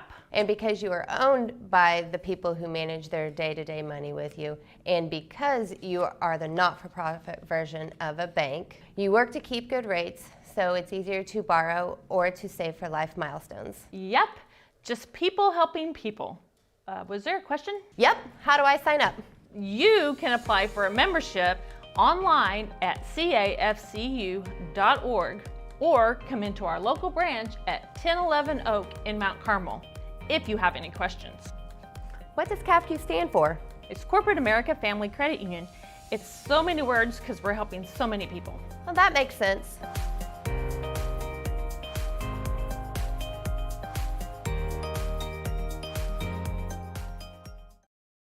Have you ever lost power? Many get a home generator. Now there's something much better from Morton Solar, the Tesla Powerwall. You earned my business. I did my research. I looked around. I got lots of estimates, and you guys did a great job from start to finish. No worries, no headache, no bad experiences at all. So I couldn't ask for a better experience and a better product. Go to mortonsolar.com. Mount Carmel, we've been solely focused on stabilization since 1949. Stabilization is all that we do. Quality is an important foundation to build your company on. Being a specialized contractor, it's of the utmost importance because it's what our entire reputation is built upon. Basically, what we do is an insurance policy to keep your job moving. We're going to go where our customers take us, and wherever that is, we hope to be the best at what we do. Tigers are back on the field for the second half, warming up. Mount Carmel has yet to emerge from the locker room. It is 14-12, the Tigers lead here at halftime. Next week, the Alny Tigers in town, 7 o'clock for the kickoff, 6 o'clock for the broadcast on WSJD and News Channel 15. It's a Friday night game. It's Hall of Fame night. So we'll have the ceremonies, the inductions, including the 1974 first ever state playoff championship game team. The Mount Carmel Golden Aces made it all the way to the finals when it was a complete unknown in 1974. Well, I'll tell you, Scott, too, we want to encourage fans to get to the Snake Pit early in the tailgates by 6:30. Be over in your seats. That's when that ceremony will be. It's a pregame ceremony. So the Hall of Fame induction will take place at 6:30 prior to the 7 o'clock kickoff.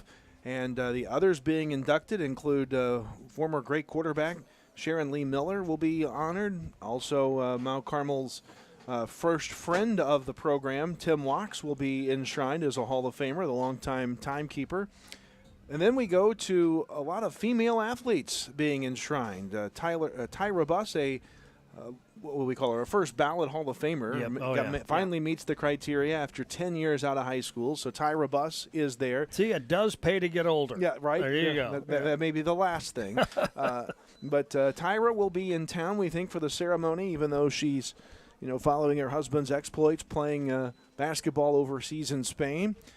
Lauren Kiefer Nichols will be there. She is our first Olympian. From the equestrian side of things. Jessica Bain Snow, a state champion in track, will be honored as well. So, did I get the list? I think that's the list. Yeah, I'm down off the top of your head too. Yeah, I always have to remember. Should be fun as that ceremony takes place at 6:30 next Friday night at the Snake Pit. If you can't be there pregame, go to Stymie's Rest at West Berwick following the game for another Hall of Fame ceremony after the game next week.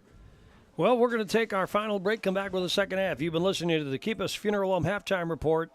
It's intermission, just about done. Mount Carmel gets the football first in the second half. Paris leads 14-12, back in 2 minutes. Meet the dentists at Comprehensive Dental Care of Mount Carmel. Dr. Bryce Miller has proudly served the residents of his hometown for over a decade, bringing advanced training in the field of implant and cosmetic dentistry to the local community. And Dr. David Miller has been practicing now for 40 years. In that time, his goal has remained the same: to provide patients with high-quality care tailored to their health and well-being. Let our team at Comprehensive Dental Care put our quality, compassionate care to work for you. Give us a call today. Mount Carmel, welcome to the all-new Southgate Furniture. We just opened our doors at 1 Southgate Drive. We can't wait for you to see what's inside. From stylish dining sets to cozy sofas, recliners, and coffee tables, we've got everything you need to make your house a home. And right now, don't miss our ultimate complete bedroom suite sale. All complete bedroom sets are 50% off while supplies last. Hurry in today and take advantage of these incredible savings before they're gone. Offer excludes mattresses. Visit us today at 1 Southgate Drive in Mount Carmel, Illinois. Southgate Furniture. Your home, your style, your way.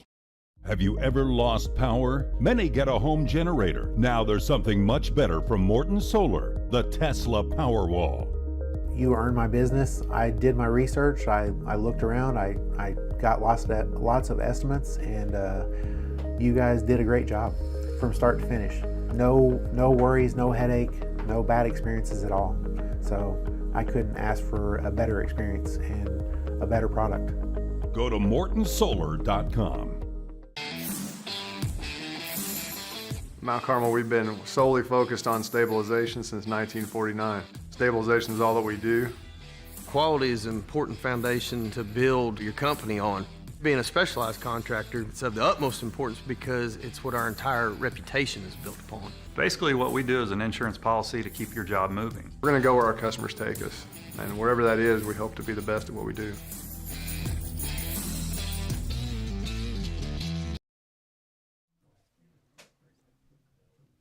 We are set for the second half here in Paris. The Tigers lead Mount Carmel 14-12. Mount Carmel will be getting the football first to start the second half.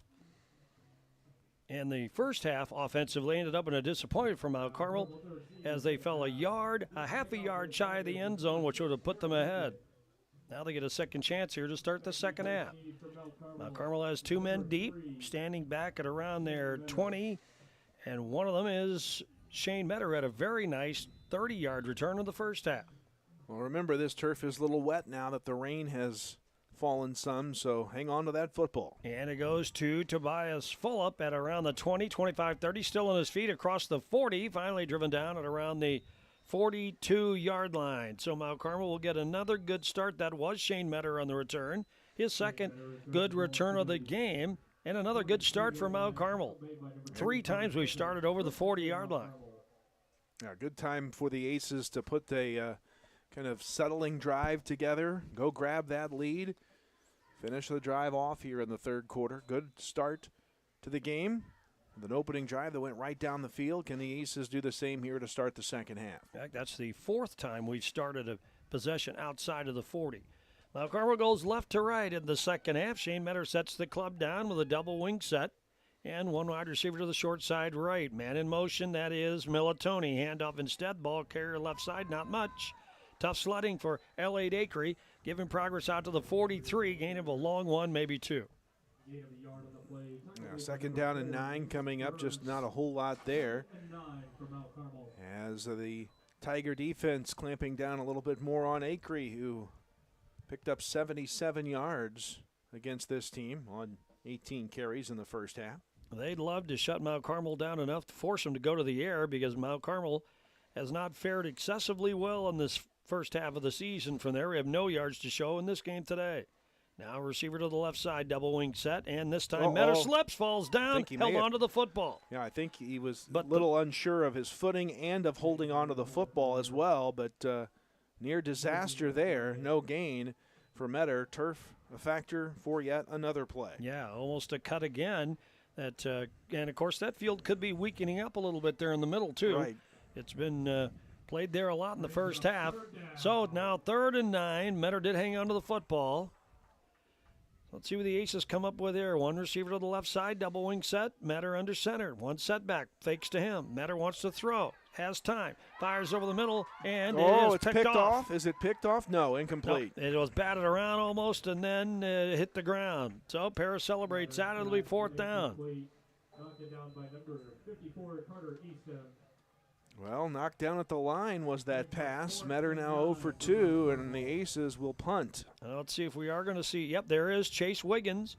He's had mono coming back. Now he's eligible. First weekend, he was practicing, delivered some really good punts in practice, 40, 45-plus yards in the air. Let's see if he can come through here on his first snap as a Golden Ace punter. Line of scrimmage, the 43-yard line. It's 4th down. He calls, gets a pretty good snap, and the kick away. It's high up in the air, a little bit shorter, and it'll be caught at around the 38, 40, 45. Return man gets outside to the 50 into Mount Carmel territory. Finally driven out of bounds at around the Aces 43. An excellent return, and Paris has a great start to their second half possession. Looks like they're going to mark him out a little further backfield, but still a good return to the 46-yard line of Mount Carmel. So a decent punt that had an even better return. The punt was taken inside the 30 and brought about 24 yards back upfield. Boy, talk about a momentum builder for Paris. They stop the Aces on downs and get the football right back with a good return, and they start in Mount Carmel's end of the field. 2 receivers to the left side and 1 to the right for the Tigers. It's Drew Rogers in the shotgun, and he will hand it off to Mason Burns. Shuffles to the right side. Not much there to around the 41. Short gain of, it actually turned out pretty well, about 4 on the play. Yeah, Burns, just his 10th carry of the game. He looked like he was going to have the ball all night long, but the Aces finally started to slow him down a little bit. 2nd down and 6 coming up for the Tigers. Burns began the night. He had carried the ball a total of 46 times in 4 games. 56 now. And now Rogers back to throw, but the play is stopped. False start against the Tigers will cost them 5. So that'll move the football back outside the 45 to around the 47. Or it will remain 2nd down, now 2nd and 11. So the penalty takes, in essence, the Burns run away. 2nd and long for the Tigers. This is a team that's fumbled 4 times this year. 4 picks as well. 8 turnovers, but none here today so far. Aces have not been able to generate any. Now Rogers is back to throw. Fakes a short little flip. Now goes long down the fly, and the pass is tipped up in the air. Flag down on the play. It'll probably be pass interference, and that'll move the football down 15 yards on Mount Carmel. Let's see. Michael Brewer over asking the official on the far side, what's that flag for? Yeah, I mean, it looked like it's kind of a jump ball out there. And it will be a 15-yard penalty. That will be enough for a Tiger first down. Yeah, they'll march the football inside the 35 to around the 31, right? 33 is where they're going to mark it. Yeah, I don't know I honestly need to look it up. The difference between high school, college, the pros. Metter never really did turn and see the pass coming, just guarded the defender's actions, and I don't know if that's what generated the penalty or not, but first down. Rogers hands to Burns. He go. A flag down on the play. He tried to get out of a tackle, managed to, and then wiggle his way for a couple more yards. Aces were that close to dragging him down for a loss, but there's a flag. Illegal block against Paris. Okay. So they'll go backwards. And they threw it at around the line of scrimmage to 33. Carmel did a pretty good job of bottling up that play. It's a 10-yard penalty. Well, and then some. Well, they're still going. Where are they 15 yards. Okay. Back to the 47. So it's 1st and 25 now for Paris. Mercy. 8:41 to go. Third quarter, Tigers lead 14-12. Trying to beat Mount Carmel for the first time since 1979. And become the first team to beat Mount Carmel in Little Illini Conference play.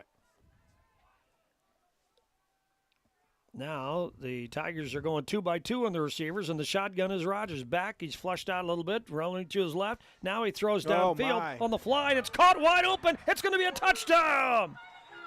He had beaten everybody. Mount Carmel was not to be found on defense.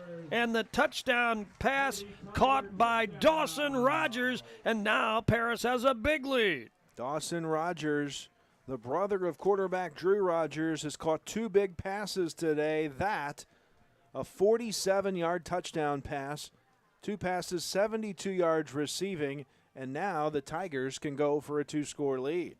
8:21 to go, third quarter. It's now 20-12. Here comes the point after try. This is huge. By Rigdon. Here's the snap ball down. The snap was fumbled a little bit, but he got it on the tee in time. The holder did, and the kick is good. And what a lead now for the Paris Tigers. The Jade Investment Advisor Tim Phillips scoreboard now says Paris 21, Mount Carmel 12. Back in 1 minute. In the heart of Mount Carmel, where community and support go hand in hand, you'll find the First National Bank. We're more than just a bank. We're your neighbors, your friends, and your supporters. Just like our Golden Aces, we believe in hard work, dedication, and the power of community. Whether on the field or in the bank, we're here to cheer you on every step of the way. We're proud to support the Mount Carmel Golden Aces. Because when our team wins, our community wins. Here's to another season of victories, both big and small. The First National Bank, where community comes first. Go Golden Aces. Equal housing lender, member FDIC. H&R Block in Mount Carmel, featuring a convenient drive-through window, is proud to sponsor sports. When the time comes, we want you to remember the name H&R Block and our location, 615 Walnut Street, Mount Carmel. We have expert tax pros with combined experience of over 50 years to guarantee your taxes are done correctly. No one offers more ways to help you with your taxes. The tax pros at H&R Block in Mount Carmel are here year-round to help you with our convenient drive-through window. We guarantee the biggest possible tax refund. Stop by or give us a call today. The Paris Tigers now have a 9-point bulge over Mount Carmel. It's 21-12. The Aces will get the football back. We're down to 8:21 to go here in the third quarter. Scott, one of the officials is over across the track up against the fence over on the Mount Carmel sideline talking to somebody over there. I'm not sure what's going on there. Like a fan element? Or I'm not sure if there's been a fan removed or told to leave or what, but they are still looking in that direction. So we're holding up, haven't started yet. Well, Mount Carmel, it's been tough on defense. The 2 only touchdown passes, we were nowhere to be found on defense. And that was an easy touchdown flip from Rogers to Rogers. And the Tigers lead now 21-12. Mount Carmel has 2 men back at around their 10-yard line. Mount Carmel, a 17-point favorite coming in. They trail by 9 now. There's the kick. Flailing to the right side. It may dribble out of bounds. Nope, it's going to be scooped up at around the about 20-yard line. 25, and Metter brought down at around the 27-yard line. That's where Mount Carmel will take over. Amazingly enough, that's the worst start of the day for Mount Carmel, and it's not bad at the 27. Yeah, not a bad start. And, boy, it's now kind of time for the Aces to get the offense moving and in sync. We had gone a situation where we had scored 2 in a row, and now the head official is coming over to the near side of the field for a discussion with somebody over here. So I'm not sure what all is transpiring here. It is raining again here in Paris. Yep, and there go the umbrellas popping out again. The kick was held up, and now this play there finally, well, they haven't started the clock. Now they do. They finally start the clock here. Mount Carmel goes left to right. Metter under center. Double wing set. Man in motion. One. And now here is Metter. There's a counterback left side. Ball carrier breaks outside to the edge. Now cuts it back up. Gets out near the 50-yard line. Nice run that time by, is that Militoni or is that Dasher? Let's check 8 or 9 on the Militoni. They give credit to on his counterback run. Nice run to the 49. Yeah, so give him 21 yards on that run. First of the day for Militoni, and a big 1st and 10 Pins Bowling Center first down for Mount Carmel to the 48. Looks like he was being careful on this turf to not slip out. Kind of ran into his own guy a little bit, too. A receiver to the left side. Now here's a counterback, and ball carrier slips a tackle. Militoni again dragged down across the 50 down to the 45. Nice run there. Almost tackled at the line, but he shook it off. Looks like he'll get about 7 on the play, so 2 good runs by Militoni. 2nd down for the Aces, 2nd and 3. And little inside counterbacks is what they were running that time, little misdirection stuff. Aces approaching 200 yards on the ground, but trailing now by 2 scores in the game, down 9. Red Andrews checks out wide to the right side. Double wing set. Now Kling in the backfield. And here is a handoff to the big boy. Jackson Kling shakes free. He's down to the left side. He may break it. He's down to the 10, to the 5. Touchdown! Jackson Kling surprises everybody with a 45-yard run, and the Aces are back within 3 points. Well, he's had some big runs today, but none bigger than that. 45 yards. Jackson Kling, 3 carries today, 72 yards. But that goes for 6, and the Aces are right back in this thing, down 3. Big run by Kling, now 21-18, and again, the Aces will go for 2, I imagine, and we're going to start to need these 2. Right. These conversions. We're 0 for 2 so far. On the season coming in, Scott, we were 9 of 14 on conversions, but 0 for 2 today. Now a deuce backfield set. It's Acree and Kling back there, and there Acree gets the call. He powers over right guard. Did he make it? Pushing hard. No. Close, and we're 0 for 3. I don't think so. They're coming in for a look, but no good. Yep, he didn't make it. All right. Well, the Aces at least got the touchdown, and then they're close now. And here's the Jade Investment Advisor Tim Phillips scoreboard. 7:06 to go, quarter number 3. Paris 21, Mount Carmel 18, back in 1 minute. As soon as I came here, I started looking at the programs that they have, and the most that I like, it was early childhood education, and then after I see the classes and everything, that's the one that I picked. I would like to be a teacher in the future. I like it so much because I had the experience to work at Small World with the kids, and each day I learn, and I learn from the kids, and like with my teachers, like they teach me all the stuff that I need to do to be a better teacher. And classes is amazing, so I would just recommend everyone to come here to Wabash Valley College. Hello, I'm Sarah Harrell. I'm from Crossville, Illinois, and I attend here at Wabash for the Advanced Manufacturing Program. Being here has really helped me grow and really experience what it'll be like later in life, being able to work in a shop and actually run machines. I've loved working on the 3D printer and on the wire EDM and just CNC machines in general. I want to be like a designer and programmer type thing, so I can do most of my time on SolidWorks and programming CNC machines. Well, Mount Carmel back a little closer on the scoreboard. They trail now just 21-18, but the Aces have to rise up on defense now. There's Linson's kick, and it will be taken by the return man at around a 15, 20, 25, 30. Boy. Big hole in the midfield area. Keegan. One man to beat, and Linson brings him down. Saves the day for the Aces across the 50 at the 47-yard line. Oh, yeah, Mr. Kicker, one thing you might have to do is make a tackle occasionally. He and was Keegan the last, Linson did. And if he doesn't make that tackle, it's 6. The freshman delivers. Wowski. You know, there's been you see the Aces squib it a lot. We've kicked it short a lot. When we kick it deep, sometimes that sets up a return set up by the return team, and Paris had blockers where they needed them.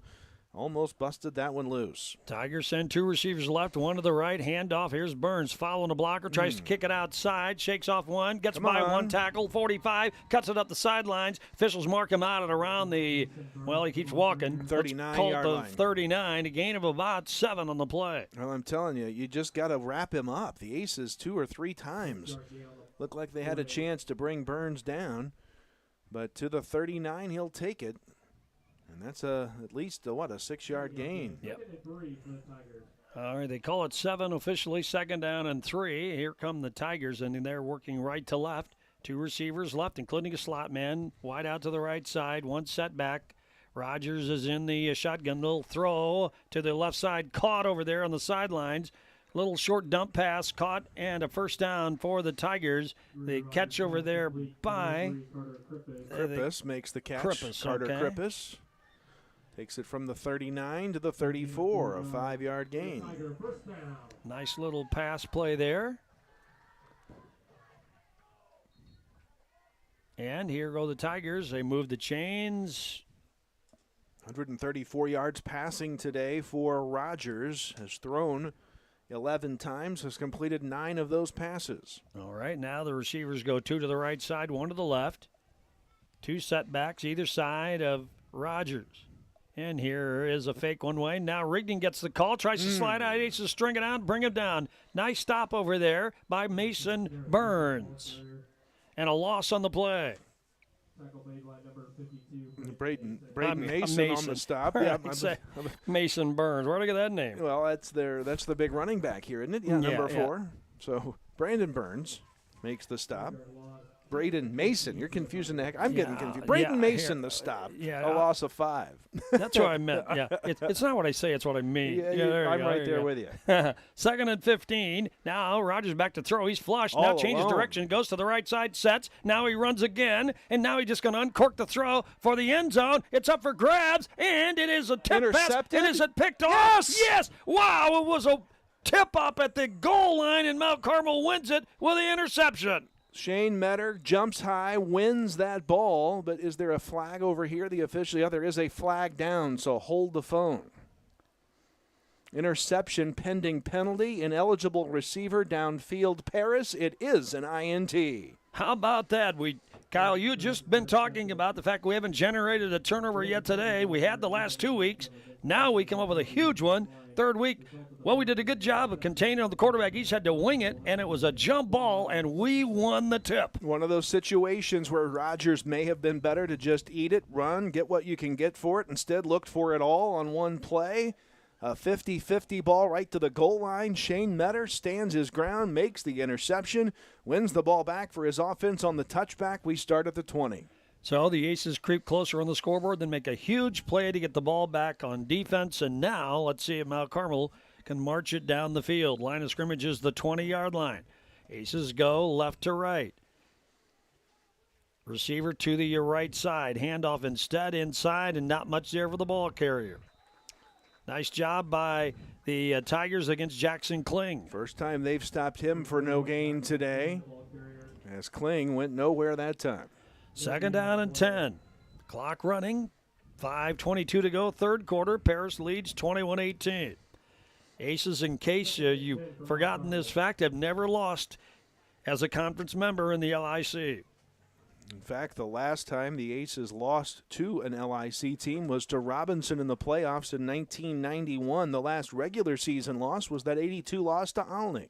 Now here's Shane Metter back to throw. Flushed. He got the pass off in time over the head of the receiver. Incomplete. Looking for Militoni on the left flats, and it'll be a 3rd down. And Metter really slow to get up. He took a big pop on that play. Now 3rd down and long. How many passes has he thrown today? That's 3. All 3 have been incomplete. So 2 of the 3 passes, he's been hit hard as he delivered the ball. Yeah. And in the first half, he was as well. That was a pass that almost worked for a touchdown. Jack Webb. Last week, the Aces went 0 for 4 through the air, so we've not completed a pass in 7 tries. So 3rd and 9 now for the Aces. And here's Metter under center. Double wing set. Quick throw to the left side out in the flats. It's caught, and the receiver still plows forward enough for the first down. I think that's Webb over there. And it is Jack Webb who caught that little flare pass. And then nice run along the left sidelines. They're going to mark him with a 35, and that's a pass play that works for the 1st and 10 Pins Bowling Center, first down. First pass completion in 7 tries for the Aces, 1 of 4 today. And a 10 Pins Bowling Center first down to Webb for 14 yards. That's the first pass completion then in 2 weeks, huh? Yep, it is. And it works for a first down for Mount Carmel at the 35. 5th pass completion all season for the Aces. So a new set of downs, double wing set, 1 set back, and here's Metter under center. Hands it off. Ball carrier Elliott Acree slides left side for 1 or 2 to around the 37. Acree, his 20th carry, gets about 3. They'll mark it at around the 38. We're down to 4:06 to go, third quarter. Paris leads 21-18. Good little back and forth game this has been. Some key moments. None of really have gone the Aces' way in this game except perhaps that turnover that ended a Paris scoring drive. Andrews, the wide out to the left side, double wing set, and the handoff, ball carrier another yard, and that's about it left side. Good coverage by the Paris Tigers on the carry that time was Elliott Acree. Acree again, maybe got a yard, so now it's 3rd and 6. See an ambulance with lights on the other side doesn't necessarily mean it's anyone here in the stadium. They could be making a run, but usually they stay put. And that could have been what there was a discussion Something's about going on over at the there stands, yeah. with the official. So we take note of that. We're on the other side of the field. Lights go off and the now. lights are off, or maybe they're just backing up. There you go. And maybe coming back from whatever. 6 on the play clock. All right. And man in motion, and he gets a snap off. Matter wants to get outside in the zone, but they ring him up. Nice lateral pursuit by Paris. They drag him down for a loss on the play. Back at the 38, and it'll be 4th down and 5. Yeah, and just no footing to be had there as Metter kind of stumbled out of the gate again. And what is it on big plays? We seem to not have our footing. That's a 3-yard loss for Metter on the play, 4th and 9. And it looks like we're going to try to punt the ball away. And here is Wiggins in to do the punting. Paris drops 2 men deep. Back inside their 30. So the Paris defense rises to the occasion. 2.5 minutes to go, and he gets the snap, and Wiggins gets the kickoff. A little bit high, and it will bounce at around the, and bounce out of There's bounds. a flag. That's going to cost Paris. 2 flags down. A Mount Carmel kid got knocked down. Something happened. Yeah, Paris is going to have a penalty here, I do believe. They're going to start pretty deep now in their field. Went out of bounds. They're marking that punt out at around the 35 of the Tigers. Personal foul? I would assume. No signal yet. So that's about a 30-yard punt, by the way. And we'll see what they will decide on the penalty. It's a hold against the Tigers. That's it. Okay. Well, the officials, the flags were flying from all over the place, so that was that must have been a pretty obvious one. It also doesn't help that you've got, is it Cochran, I think, for Paris that has bright yellow shoes that look like flags, too. That doesn't help. Yeah. So they'll set it back at the 25-yard line. That's where Paris will start. So a 10-yard infraction, not a 15, right? Yeah. On that one, and it'll be Rogers in the shotgun. Double wing set to the right side. Rogers going to run it himself over that way and gets progress out to the 30-yard line where he's finally banged down at around the 32. Nice run by Rogers. That is the 3rd time his name has been called today. He gets about 8 yards. That's his best run of the day, and 2nd and short. Well, they set a kind of a double tight end set to the right side to form some extra blocking, and then Rogers took off running that way. And they give him 7 on the play. 2nd down and 3. They kind of set it up again that way. This time Burns gets the call, slides right, dives forward, gets the first down. But how much more? To around the 37. But that's enough for the first down. Give him 5 on the play.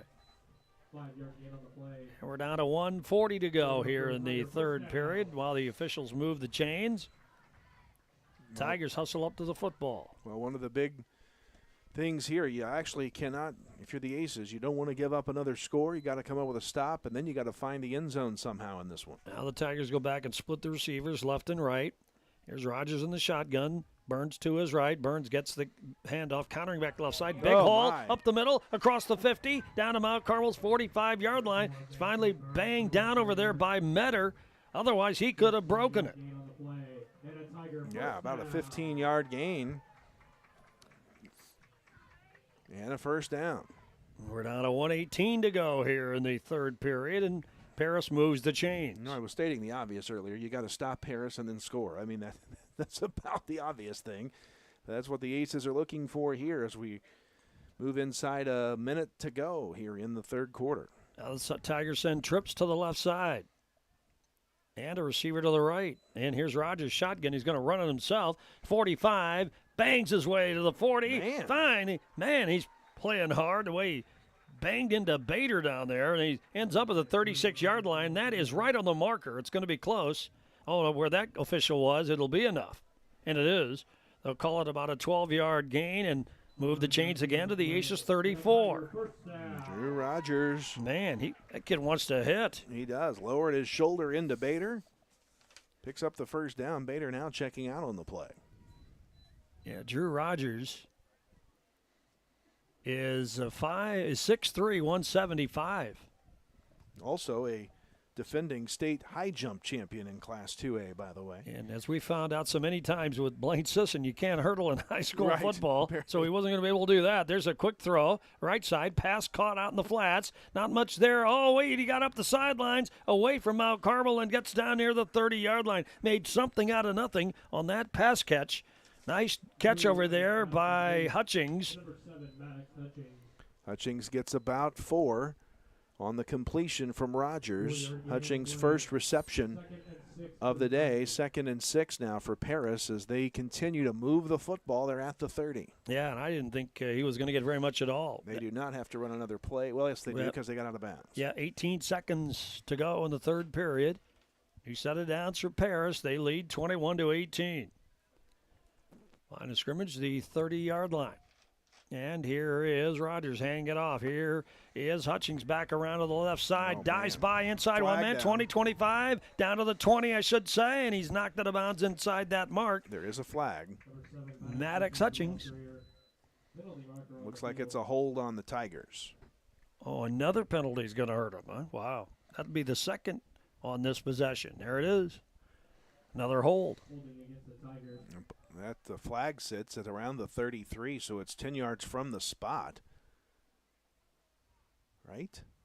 If that's where it's going to be. And there's 5 yards. And he's going to stop at the 40. Well, what are you doing stopping there, huh? At the 40? Okay. So the flag really was at the 30, or the penalty was at the 30? I guess so.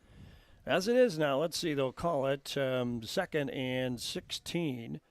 Line of scrimmage the 40. 11 seconds to go in the period. Officials haven't wound the clock yet. Oh, they will. It'll at the snap. It'll take care of itself. And here is Rogers back to throw.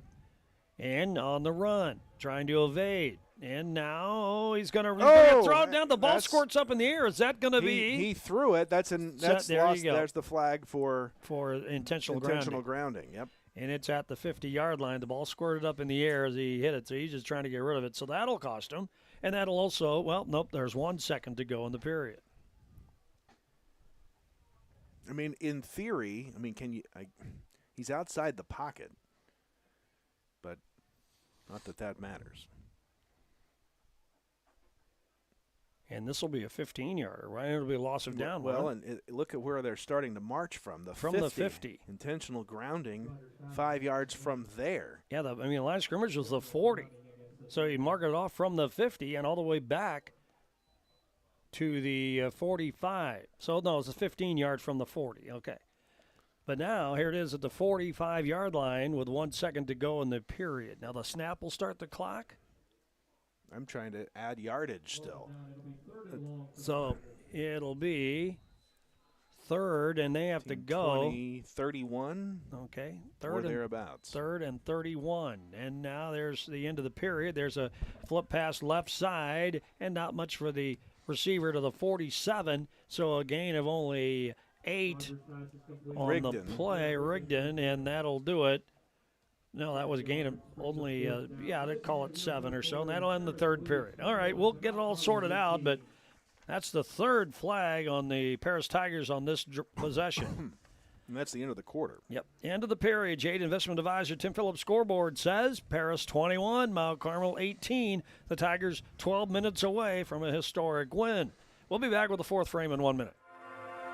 Hello, I'm Andrea Lull from Robinson, Illinois.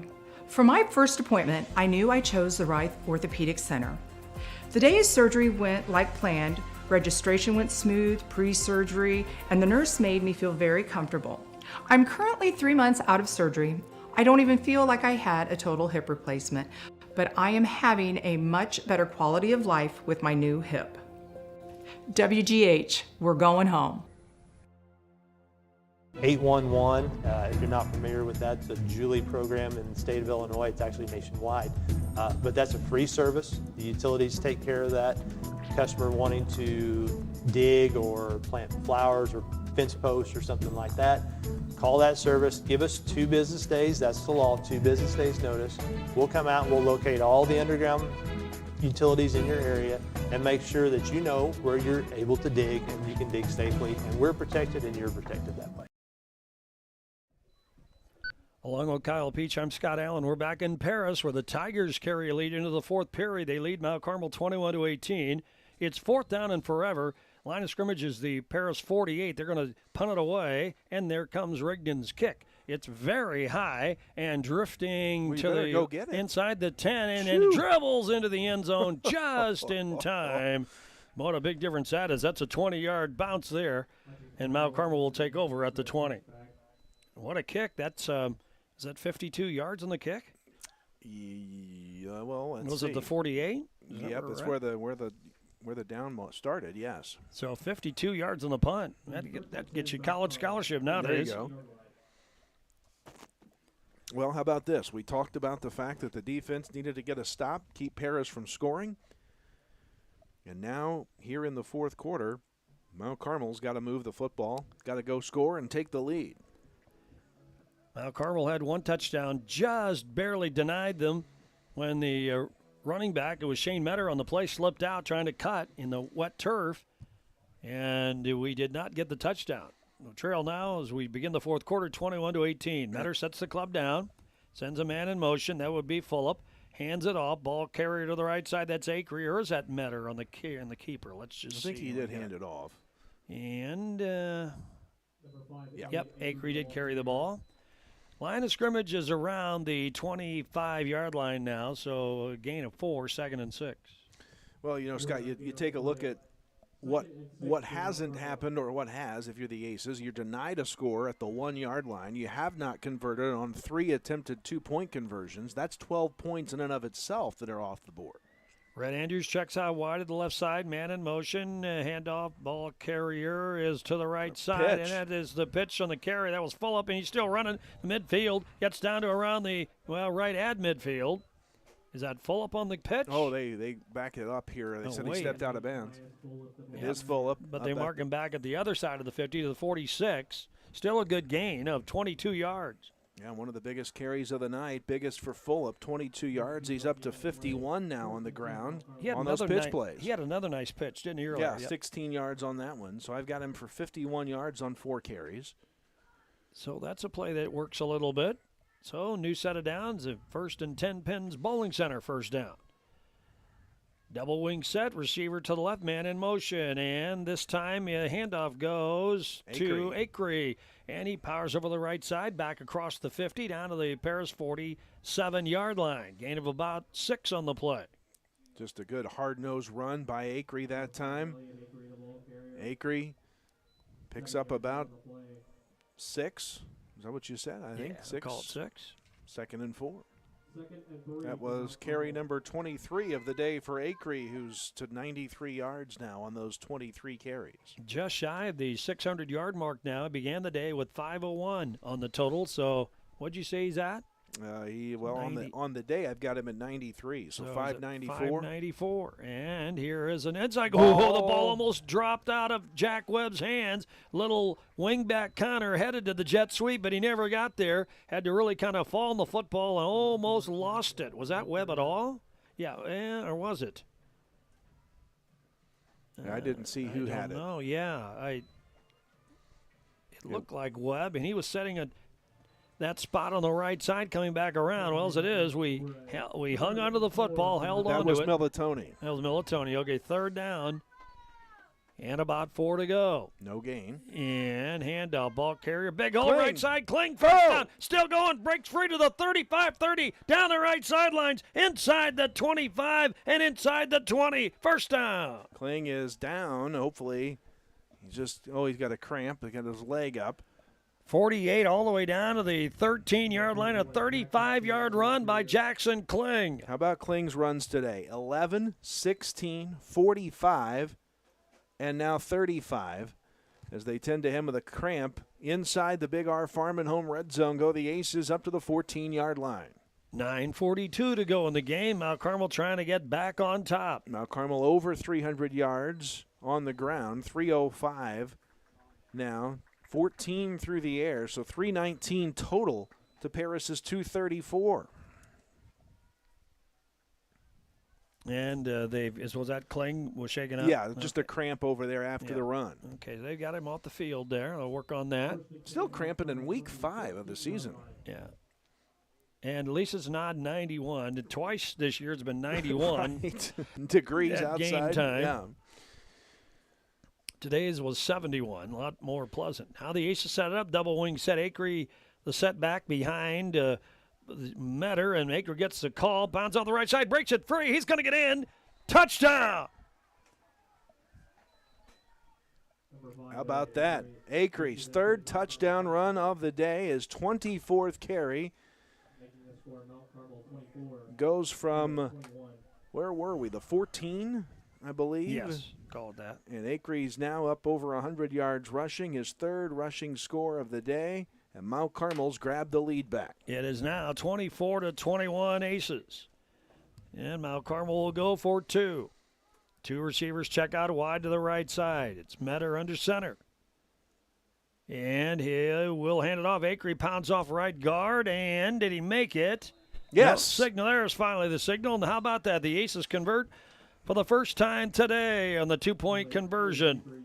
So there's a new leader in town now. The Jade Investment Advisor, Tim Phillips scoreboard says Mount Carmel 26, Paris 21, 9:17 to go. Back in 1 minute. Have you ever lost power? Many get a home generator. Now there's something much better from Morton Solar, the Tesla Powerwall. Another favorite point of having my solar panels and battery backup, the Powerwall, it does give me a feeling of security for my family. I have 2 boys. I have a wife. She's a nurse. She has to be able to get up and go to work at any point. I wear a CPAP machine, so I need that to make sure that I don't stop breathing for too long while I'm asleep. Go to mortonsolar.com. Meet the dentists at Comprehensive Dental Care of Mount Carmel. Dr. Bryce Miller has proudly served the residents of his hometown for over a decade, bringing advanced training in the field of implant and cosmetic dentistry to the local community. And Dr. David Miller has been practicing now for 40 years. In that time, his goal has remained the same, to provide patients with high-quality care tailored to their health and well-being. Let our team at Comprehensive Dental Care put our quality, compassionate care to work for you. Give us a call today. Mount Carmel is back in front here in this fourth quarter at Paris. The Aces lead 26-21. It has not been easy today. The Aces, though, have, no pun intended, weathered this storm and have grabbed the lead. And Linson's kick is high and taken at around the 23, 25, 30. And return man outside's got running room down the sidelines to the 50, cuts it in, down to the 40, 35. Finally, we bring him down. It's Wiggins, I think, bringing him down at around the 30-yard line. So what a start for the Tigers now. We had 4 white jerseys, just let him run right by. Over pursued the football on the kick. And how about this? The Tigers 30 yards away, call it 31, I think, from potentially grabbing the lead right back. 9:07 to go in this one, and a short porch to work with for the Tigers. Goodness. Well, let's see what they come up with. Paris goes from left to right. They send 2 receivers left, 1 to the right. One kind of an H-back set to the right side. That's Rigdon, and it's a handoff to Burns. Nice tackle by Mount Carmel right at the line for a loss on the play. That's Jack Webb who finished that off. Boy, he got there in a hurry, did Jack Webb. Nowhere to go for Burns. A loss on the play of a couple. And second down now. Back at the 33-yard line. Second tackle for loss against Burns today by the Aces defense. Rogers has thrown 2 touchdown passes today. They've got more of a spread pattern now. 2 receivers left, 1 to the right. And instead of handoff, Burns gallops to the left side, gets the yardage back over the chains, but not much more than that. He's dragged down to the 30-yard line, so it'll be 3rd and long. Gain of only about, 3 or 4? I think he got 3. Call it 3rd and a long 9.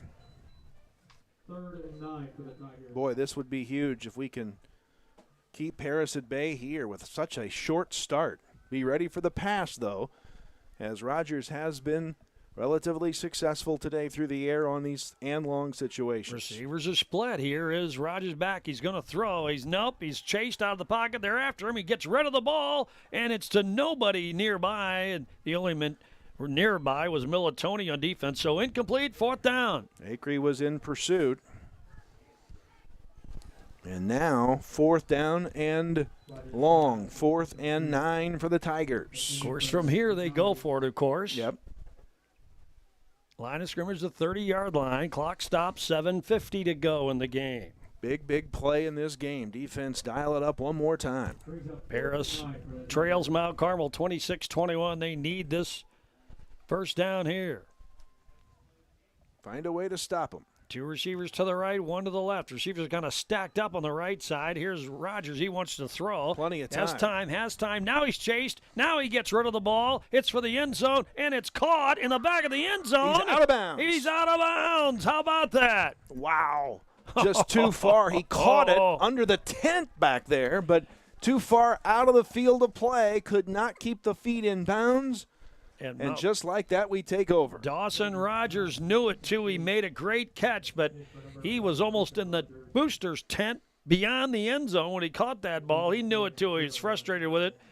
So he did his job, but it was just a little bit too much on the pass, and Mount Carmel takes over with its first chance, really, to protect a lead. Wow. What a game this has been. Back and forth. And the Aces defense comes up with the latest big play in the game. 7:39 to go. Now, Mount Carmel's offense that likes to use the clock and methodically march down the field is in a position to clinch the game with that if they can keep a drive going. Here is a handoff. Ball carrier right side. Outside. Oh. Nice run near the marker to the 40-yard line. Guess who? Big Jackson Kling again. And with a cramp. With a cramp. But nonetheless, he can cramp all night if he wants as long as he gets that kind of yardage. Oh, he's had every time he runs the football. He's had huge numbers tonight on his runs, hasn't he? He'll get 9 yards out of that. And it'll be 2nd down and a yard to get after they work out this cramp for Kling. He's 116 yards. He's our leading rusher today. 6 carries, 116 yards. Acree, 24 carries for 107. Reed Stinson helps him up. He goes to the sidelines. He'll be back in. Boy, he's been a workhorse today. 2nd down and a yard here from the 41. And the problem is that the injury stops the clock. So we're not able to run it down anymore here. 7:21 to go. Now, there are times when I would love 2nd and 1, but not here. We're just going to run the football and get the first down and work the clock. Now, the official on the far side is telling the head referee the clock should be running, and it hasn't been. So this is going to cost Mount Carmel a lot of time that they would like to get off here. Yeah, and there's a handout. Ball carrier finally breaks free. That's Acree, enough for the first down. Boy, he was bottled up at first, took another step to the right, plunged forward, and found just enough to get the first down. His 25th carry. But, boy, that's 10, 15 seconds. Well, the play clock was down to like 17 or so when I was seeing. And it wasn't the head referee who was cranking the ball. It was the sidelines officials, as the white hat had not cranked the clock. And hopefully that 20-some seconds doesn't come back to bite Mount Carmel in the end. And meanwhile, the clock now creeps under the 7-minute mark. Mount Carmel leads 26-21 after trailing 21-12. We've scored the last 14 points of the game. Man in motion. And this time, Metter turns and manages to get something out of that play. When he made the pivot move to keep the football, he was almost going to get brought down. He was crouched low, managed to keep his balance and plunge forward to the 46-yard line. Give him about 4 on the play. Metter now is 9th carry, 22 yards. Call it 2nd down and 6 here. And the clock rolling. Mount Carmel trying to win its 3rd straight game and stay undefeated in LIC play. Olney won on Thursday night, 56-35 over Newton. So they're 5-0 and 3-0 in the conference. Now man in motion. Here's Metter. Hands it off. That's Kling again, breaking free and driving ahead of the marker. Enough of the first down. Maybe that wasn't Kling. It doesn't look like Kling. Hang on. Well, wait a minute. It might be. It might. No, it's Metter. Nice keeper. Nice pullback from Kling. And he hung onto that football and drives over midfield and gets a new set of downs. Give him about 5. Moves the chains. There goes the clock. Under 6 minutes to go now. And the clock is quickly gaining importance in this game. I was going to say, if you're saying quickly going, I'm going to say not quick enough. But it is gaining importance for sure. 1st and 10. So is this drive from Mount Carmel. If it can end in a score, that would be huge. And there's a handoff. Now there's Kling. He's running, bulwarking his way to the right side, inside the 45, down to the 41. Gain of 5 on the play. Kling, 121 yards now. Moving the football down the field, and now a chance to take this clock under 5 minutes if we time it right. Mount Carmel has trailed more than led in this game. We're down at one point, 21-12, but have come back to get the lead. Now Andrews checks out wide to the left side. Double wing set. Man in motion. There's Metter. Takes the snap, hands it off. Kling tries to find some running room and is met. Well, by golly, he's pushing hard, isn't he? He bounced it to the outside to try to find a hole. And got all the way to the 38. Not much, but a yard or 2, and it's 3rd and 3 for the Aces. Again, got a little bit out of not much. 3rd and 3. 4 down territory here for the Aces, obviously. 4:30 to go in this one now. Both teams with all their timeouts in tow. Got to hurry up a little bit. Play clock down to 9. Yeah, we're kind of pinching it a little bit here. We hustle up to the line. Let's get her off. Here's Metter under center. And we got the snap off in time. Handoff, ball carrier is at Acree, plowing forward to inside the 35 to the 34. Move those chains.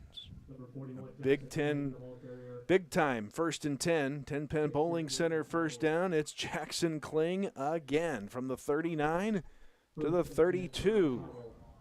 A 7-yard gain. Oh, I thought that was Acree. Okay. Oh, was it Acree? Yeah, I think so. Yep. It was Acree.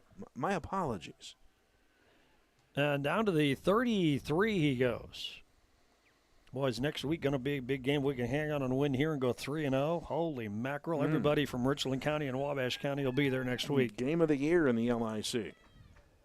Oh, here are the Aces now. Wing to the right side. Handoff. Ball Oh, carrier breaks goodbye. free. He might score the touchdown. He's down to the 10-5 touchdown. Elliott Acree broke out of a scrum at the line and rolled in for a touchdown from 32 yards away. And now Mount Carmel has some breathing room. They lead 32-21. Wow. That happened in a hurry. How far was that run? Well, I mentioned it. I forgot what it was.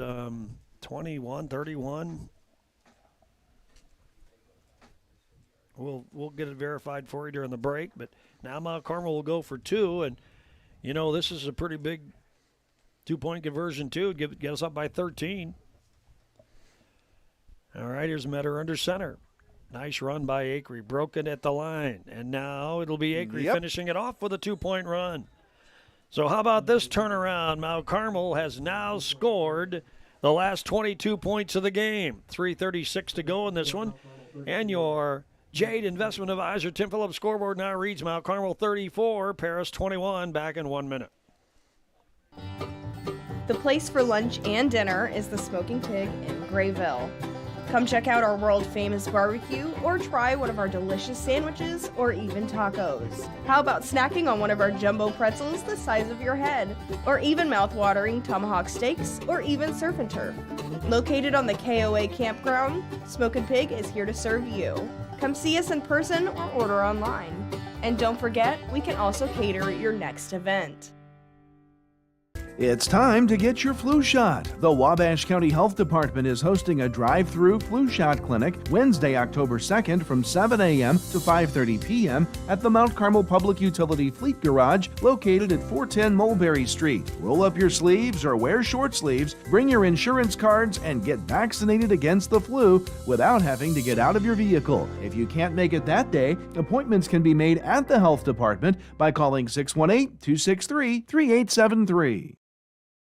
Well, the Mount Carmel Golden Aces have scored the game's last 22 points to come from a 9-point deficit to this position, a 13-point lead, 34-21 with 3:36 to go. And what a run by Elliott Acree. With 8:21 to go in the third quarter, we were down 21-12.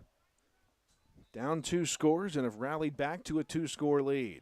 And a short pooch kick across the field, and Paris up back falls on it at the 39-yard line. So the Tigers take over from there. They've got work to do now, don't they? They do indeed. They need 2 scores. They're fully capable. Rogers has already thrown 2 touchdown passes today, so we've just got to pay attention on the back end of that defense. Look at where we're putting people back here defensively. We've got people standing, let's see, 5, 10, 15, 20, 25, 28 yards off the ball. Our deep backs look like they're in punt formation. Yeah. All right, let's see what the Tigers do. They spread everybody out 2 by 2 in the receivers, and Rogers wants to throw. Has time, steps up, gets it off. Pass is incomplete, intended for the receiver at around the 49 on a little turnout, but the pass fell short of a tally, second down.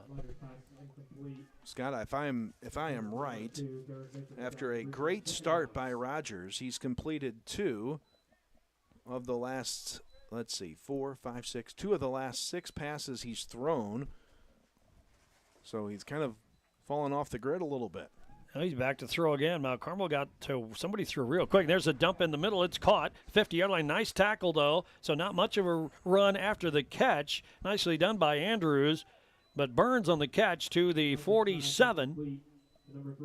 Oh, nope, it was Burns, I think. Okay. I think that's who they called anyway. And a first down for the Tigers at the Aces 37. They're down to 3:23 to go. They're 2 scores down. It's about a 13-yard completion. 2 receivers to the right, 1 to the left. Rogers wants to throw again. And has time again. Hits his man in the middle. Pass is caught, 35-30. Aces will finally bring him down at around the 20. Oh, he broke free. Still dragging Mount Carmel players with him to the 19-yard line. What a run after the catch over there by Vitale. Yeah, biggest pass reception for Vitale. Stays in bounds, though, so once they reset the chains, the clock will roll again. He's up to the 20-yard line, right at the red zone marker. So 1st and 10. We're down to 3 minutes to go. Clock is running. And Paris is still bringing players in and out. They got to get going here. Score update, Robinson in front of Marshall, 15-12 with 1:52 left. Stacked up on the right side of the receivers. Rogers has time, steps up, gets a pass off, and it is caught over the middle inside the 5, down to the 2 or 3 yard line. How did he get that ball through there? And what a catch, kind of almost one-handed. Was that Rigdon? I think so. So it's 1st and goal now, 2:38 to go. The clock is running, 2 yards away.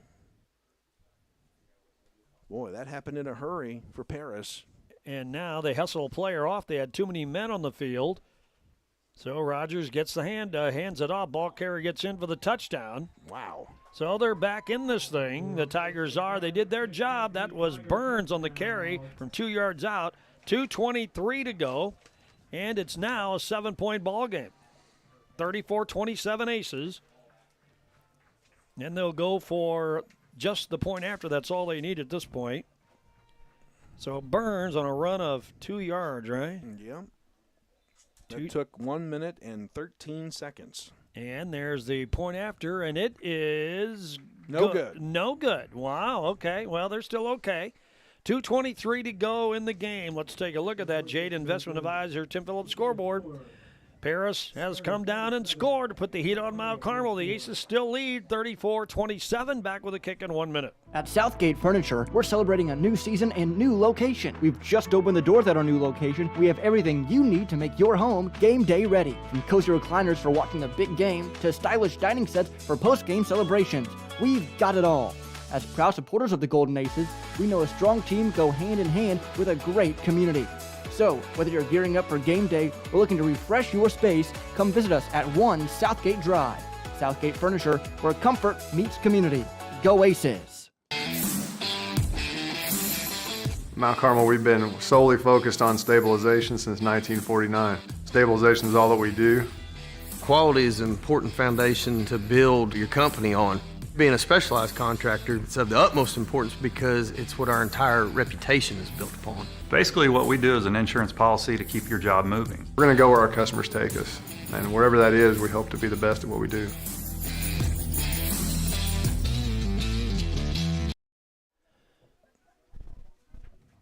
Well, you know what's coming here, partner. I hope we got the hands team up there. Looks like everybody's down there. Now we just got to field this ball. All right. Are they going to try an onside kick? Sure looks like it. And they're set a little different on the kicking side, too. Getting ready to run them up here from this near side. And there it is. There's the kick. It bounces off of us, but I think we held on. We fell right back on it. Holy mackerel. It bounced away from us. On the line, it went 10 yards, exactly 10 yards. Xander Bader. He fell on it, though, and Mount Carmel takes the football now with 2:21 to go. Played it off a bounce, off the chest, off the turf, fell on it. Mount Carmel has the ball. It's not done yet. No. Paris has all three timeouts. Yeah. So we're going to have to move the football a little bit.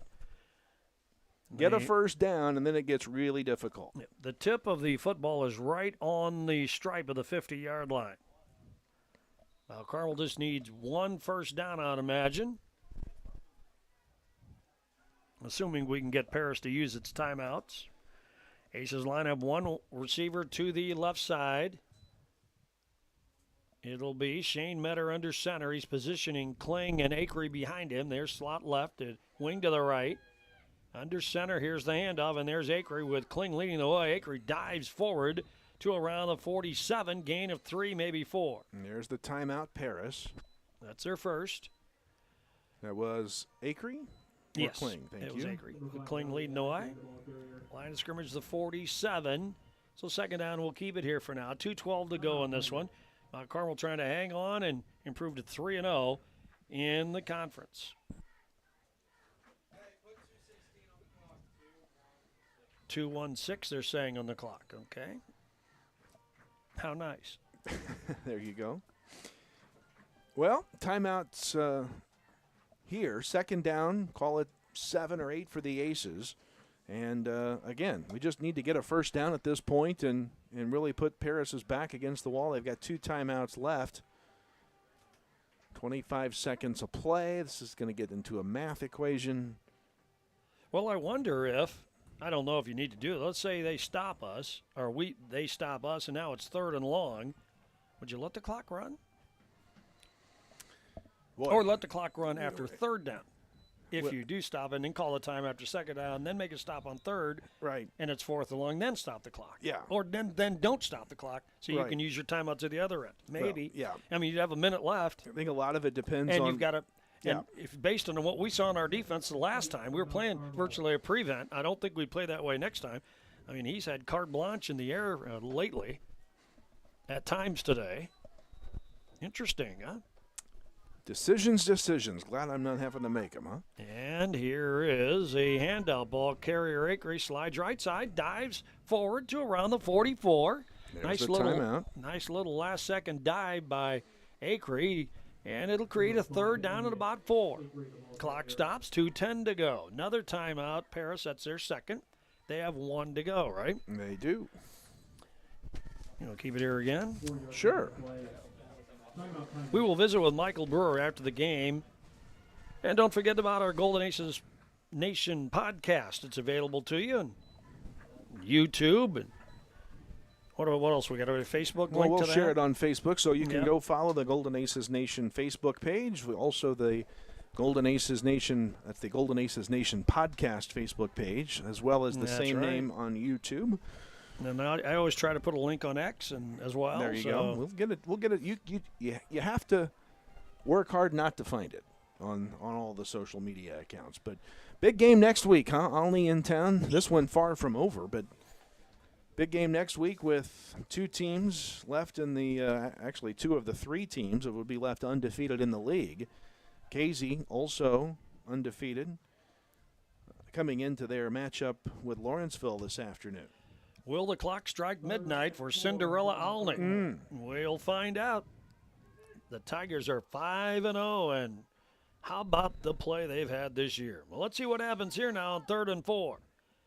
Here is Metter under center. Calls and hands it off. There's Acre. First down inside the 40. Dives to the 35-yard line, and 2:06 to go. Paris can't stop the clock enough now. They preserved the timeout, I think. I don't think they called it. Oh, there you go. I wondered if they would do something like that. But it's 1st and 10. They've got just one timeout left.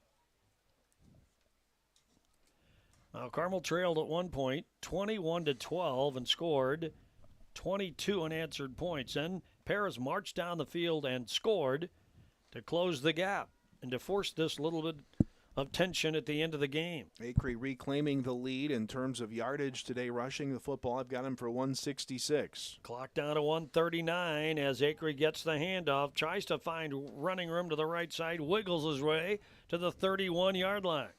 And the clock is running, 90 seconds to go. Paris not calling that timeout.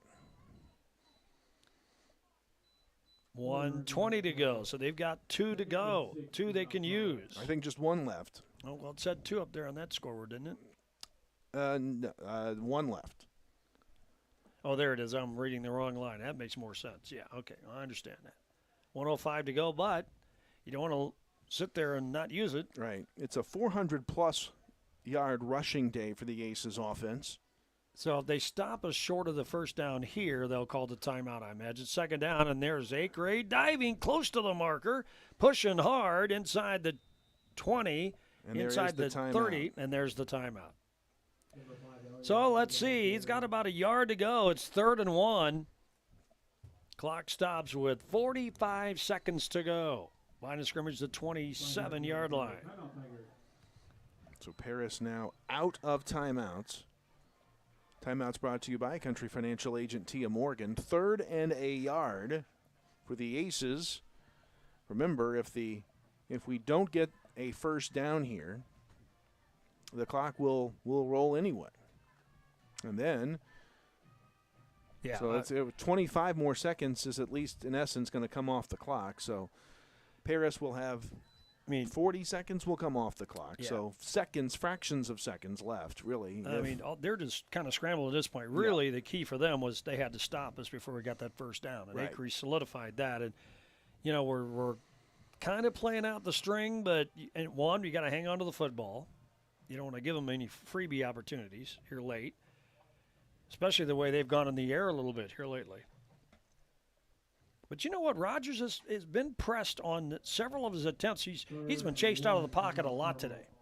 But he's made do with when he gets outside the pocket, the great athlete that he is. Yeah, he's done a good job. He's got over 200 yards passing today. All right, 3rd and about 1. This can do it right here. It is Shane Metter, and he will hand it off. And Acre slides in, enough for the first down, and that should do it. We're down to the 22-yard line. The clock stops for now, 41 seconds to go. First down. And Mount Carmel will get out of here with a win as long as they just hang on to the football one more time. About an 8-second difference between the play clock and game clock. 1st and 10, Mount Carmel here. You know, at this point, if you call a timeout, it's just because you've got them now. It's not going to make any difference. Well, they don't have a timeout left. They did burn their last one, so they are out now. They've called all 3. Scoreboard's a little late on the timeouts there, but they are out of timeouts. And this will do it. It'll be a knee, and that will be that. And there's the knee. Mount Carmel escapes. And that's probably the best word to use. We're down to 10 seconds to go. Mount Carmel trailed at one point 21-9, but somehow rallied in the second half with a 22-point surge and then held on to spoil Paris's homecoming upset bid. The final score here today, as we take a look at the Jade Investment Advisor Tim Phillips scoreboard. Mount Carmel wins it. The Aces 34, Paris 27. Back with a post-game show in 2 minutes. Have your weather radio, have a flashlight with batteries in it, make sure your cell phone's charged, know where you're going to go when bad weather hits. Go to a lowest interior room in your house and wait the storm out. After the storm, if your power's out or if there's any kind of dangerous situation or anything like that, call Mount Carmel Public Utility Company. As you go outside to survey the damage a little bit, just make sure to stay away from down power lines. At Steve Faulkner Automotive, lease the 2024 Jeep Compass for $299 a month and the 2024 Jeep Wrangler up to $6,000 off. Get yours today at SteveFaulknerAutomotive.com. Steve Faulkner Automotive in Mount Carmel, Illinois has an outstanding service department. With free pickup and delivery, we'll make sure your vehicle runs perfectly at an affordable price. Come see us today or view our service specials at SteveFaulknerAutomotive.com. Did you know that Wabash County Health Department offers a reproductive health clinic? The clinic is available on Wednesdays with morning and afternoon appointments available. Services include physical exams, STD services, pregnancy testing, contraceptive services, hormonal implants, and more. Appointments can be made by calling 618-263-3873 or by texting 618-240-8889. Our reproductive health clinic, just another service provided by the Wabash County Health Department, is located at 130 West 7th Street in Mount Carmel.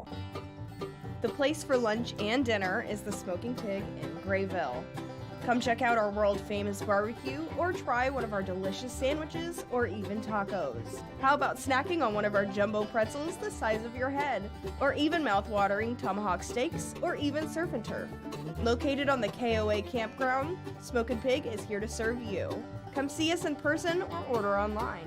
And don't forget, we can also cater your next event.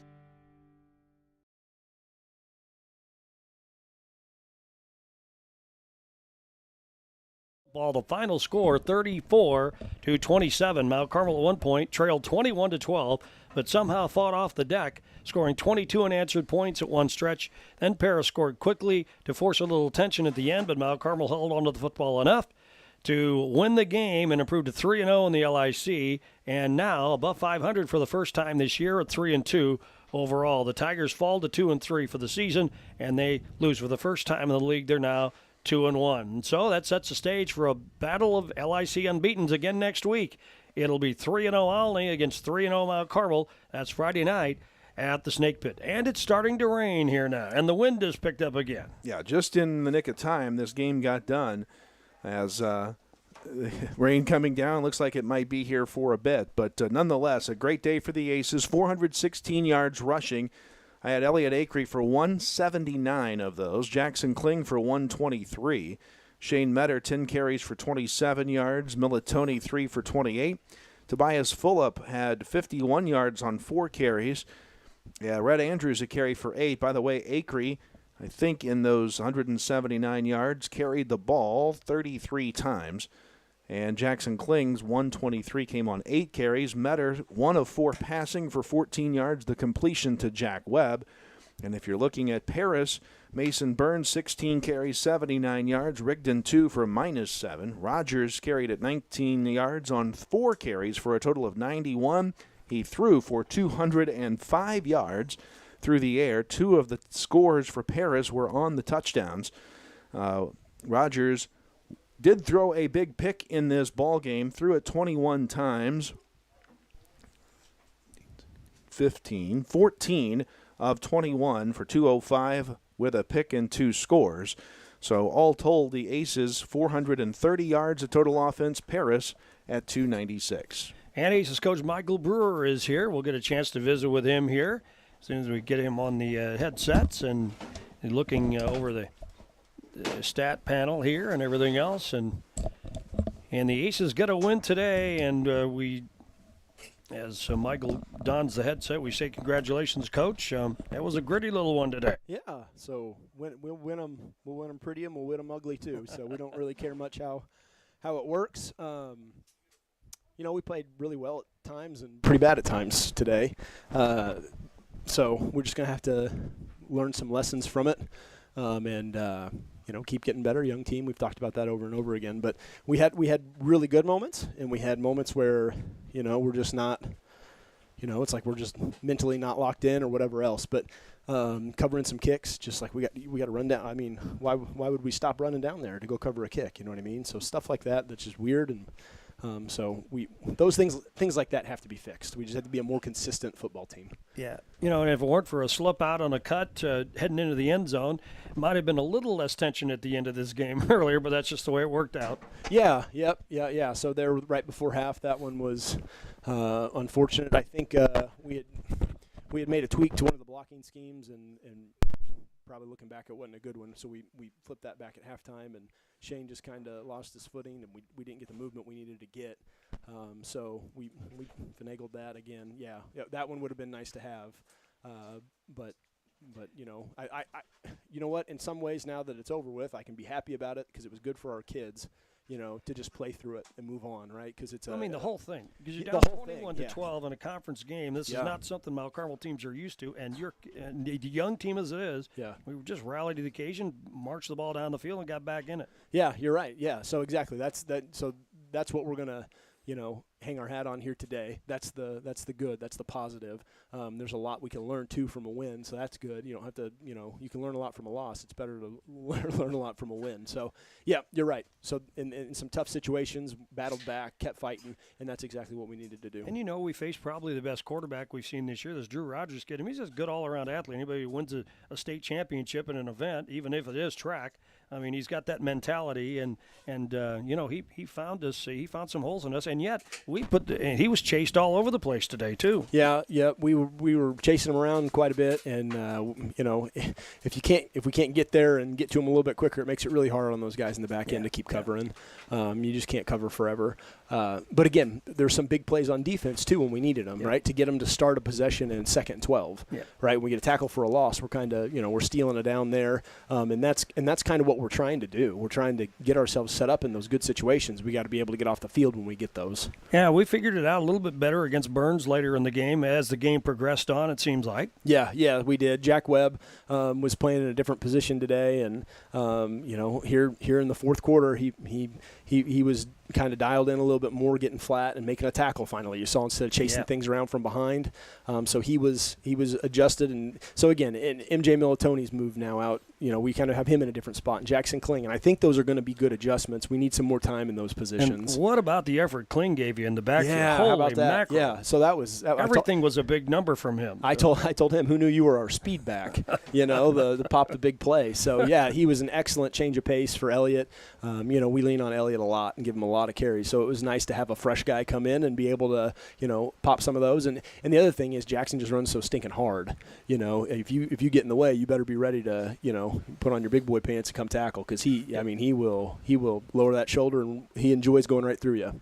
Well, Coach, that sets the stage for a showdown next week. Boy, can you?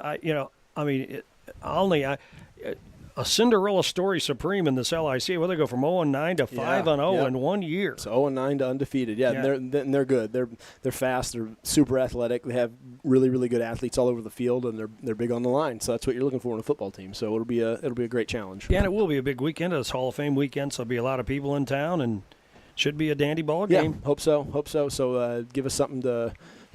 Those are the type of games you want to play in. Those are the games that are fun. So we'll have our work cut out for us, and we'll go see what we can do. Well, how about our lucky stars? It's raining far more than it has all day. It's pouring right now. Well, thank goodness we got the game in. We got her done just a little bit after 3, didn't we? That's when the rain was supposed to be here. So there you go. We executed that part well. Hey, Michael, congratulations, man. Nice win today. All right, thanks. That is Aces coach Michael Brewer. His club a winner today, spoiling the Paris homecoming here before a nice crowd at the Tigers home field. 34-27, Mount Carmel hangs on in the end to get the win after trailing 21-12 and then scoring 22 unanswered points. Watching Paris march down the field, make it close, the Aces end up hanging on to win. They're now 3-2 in the year, and it'll be another LIC battle of unbeatens on Friday night when the Olney Tigers are in town. Well, Scott, we had to bring the camera in from outside bet you because it did. is pouring. Michael Brewer probably wanted that post-game show interview to go just a little bit longer to see if we can't lighten this rain a little bit. But how about Mount Carmel? Got down 2 scores for the first time this season. First time this season in which they're able to rally back from a 2-score deficit and win the game, spread the rushing wealth around, and now it's off to next week. So, fans, we hope you plan to attend next Friday night. It's going to be a big crowd on hand. We know Aldi's going to bring a lot of people, and so Mount Carmel needs to counter with that as well.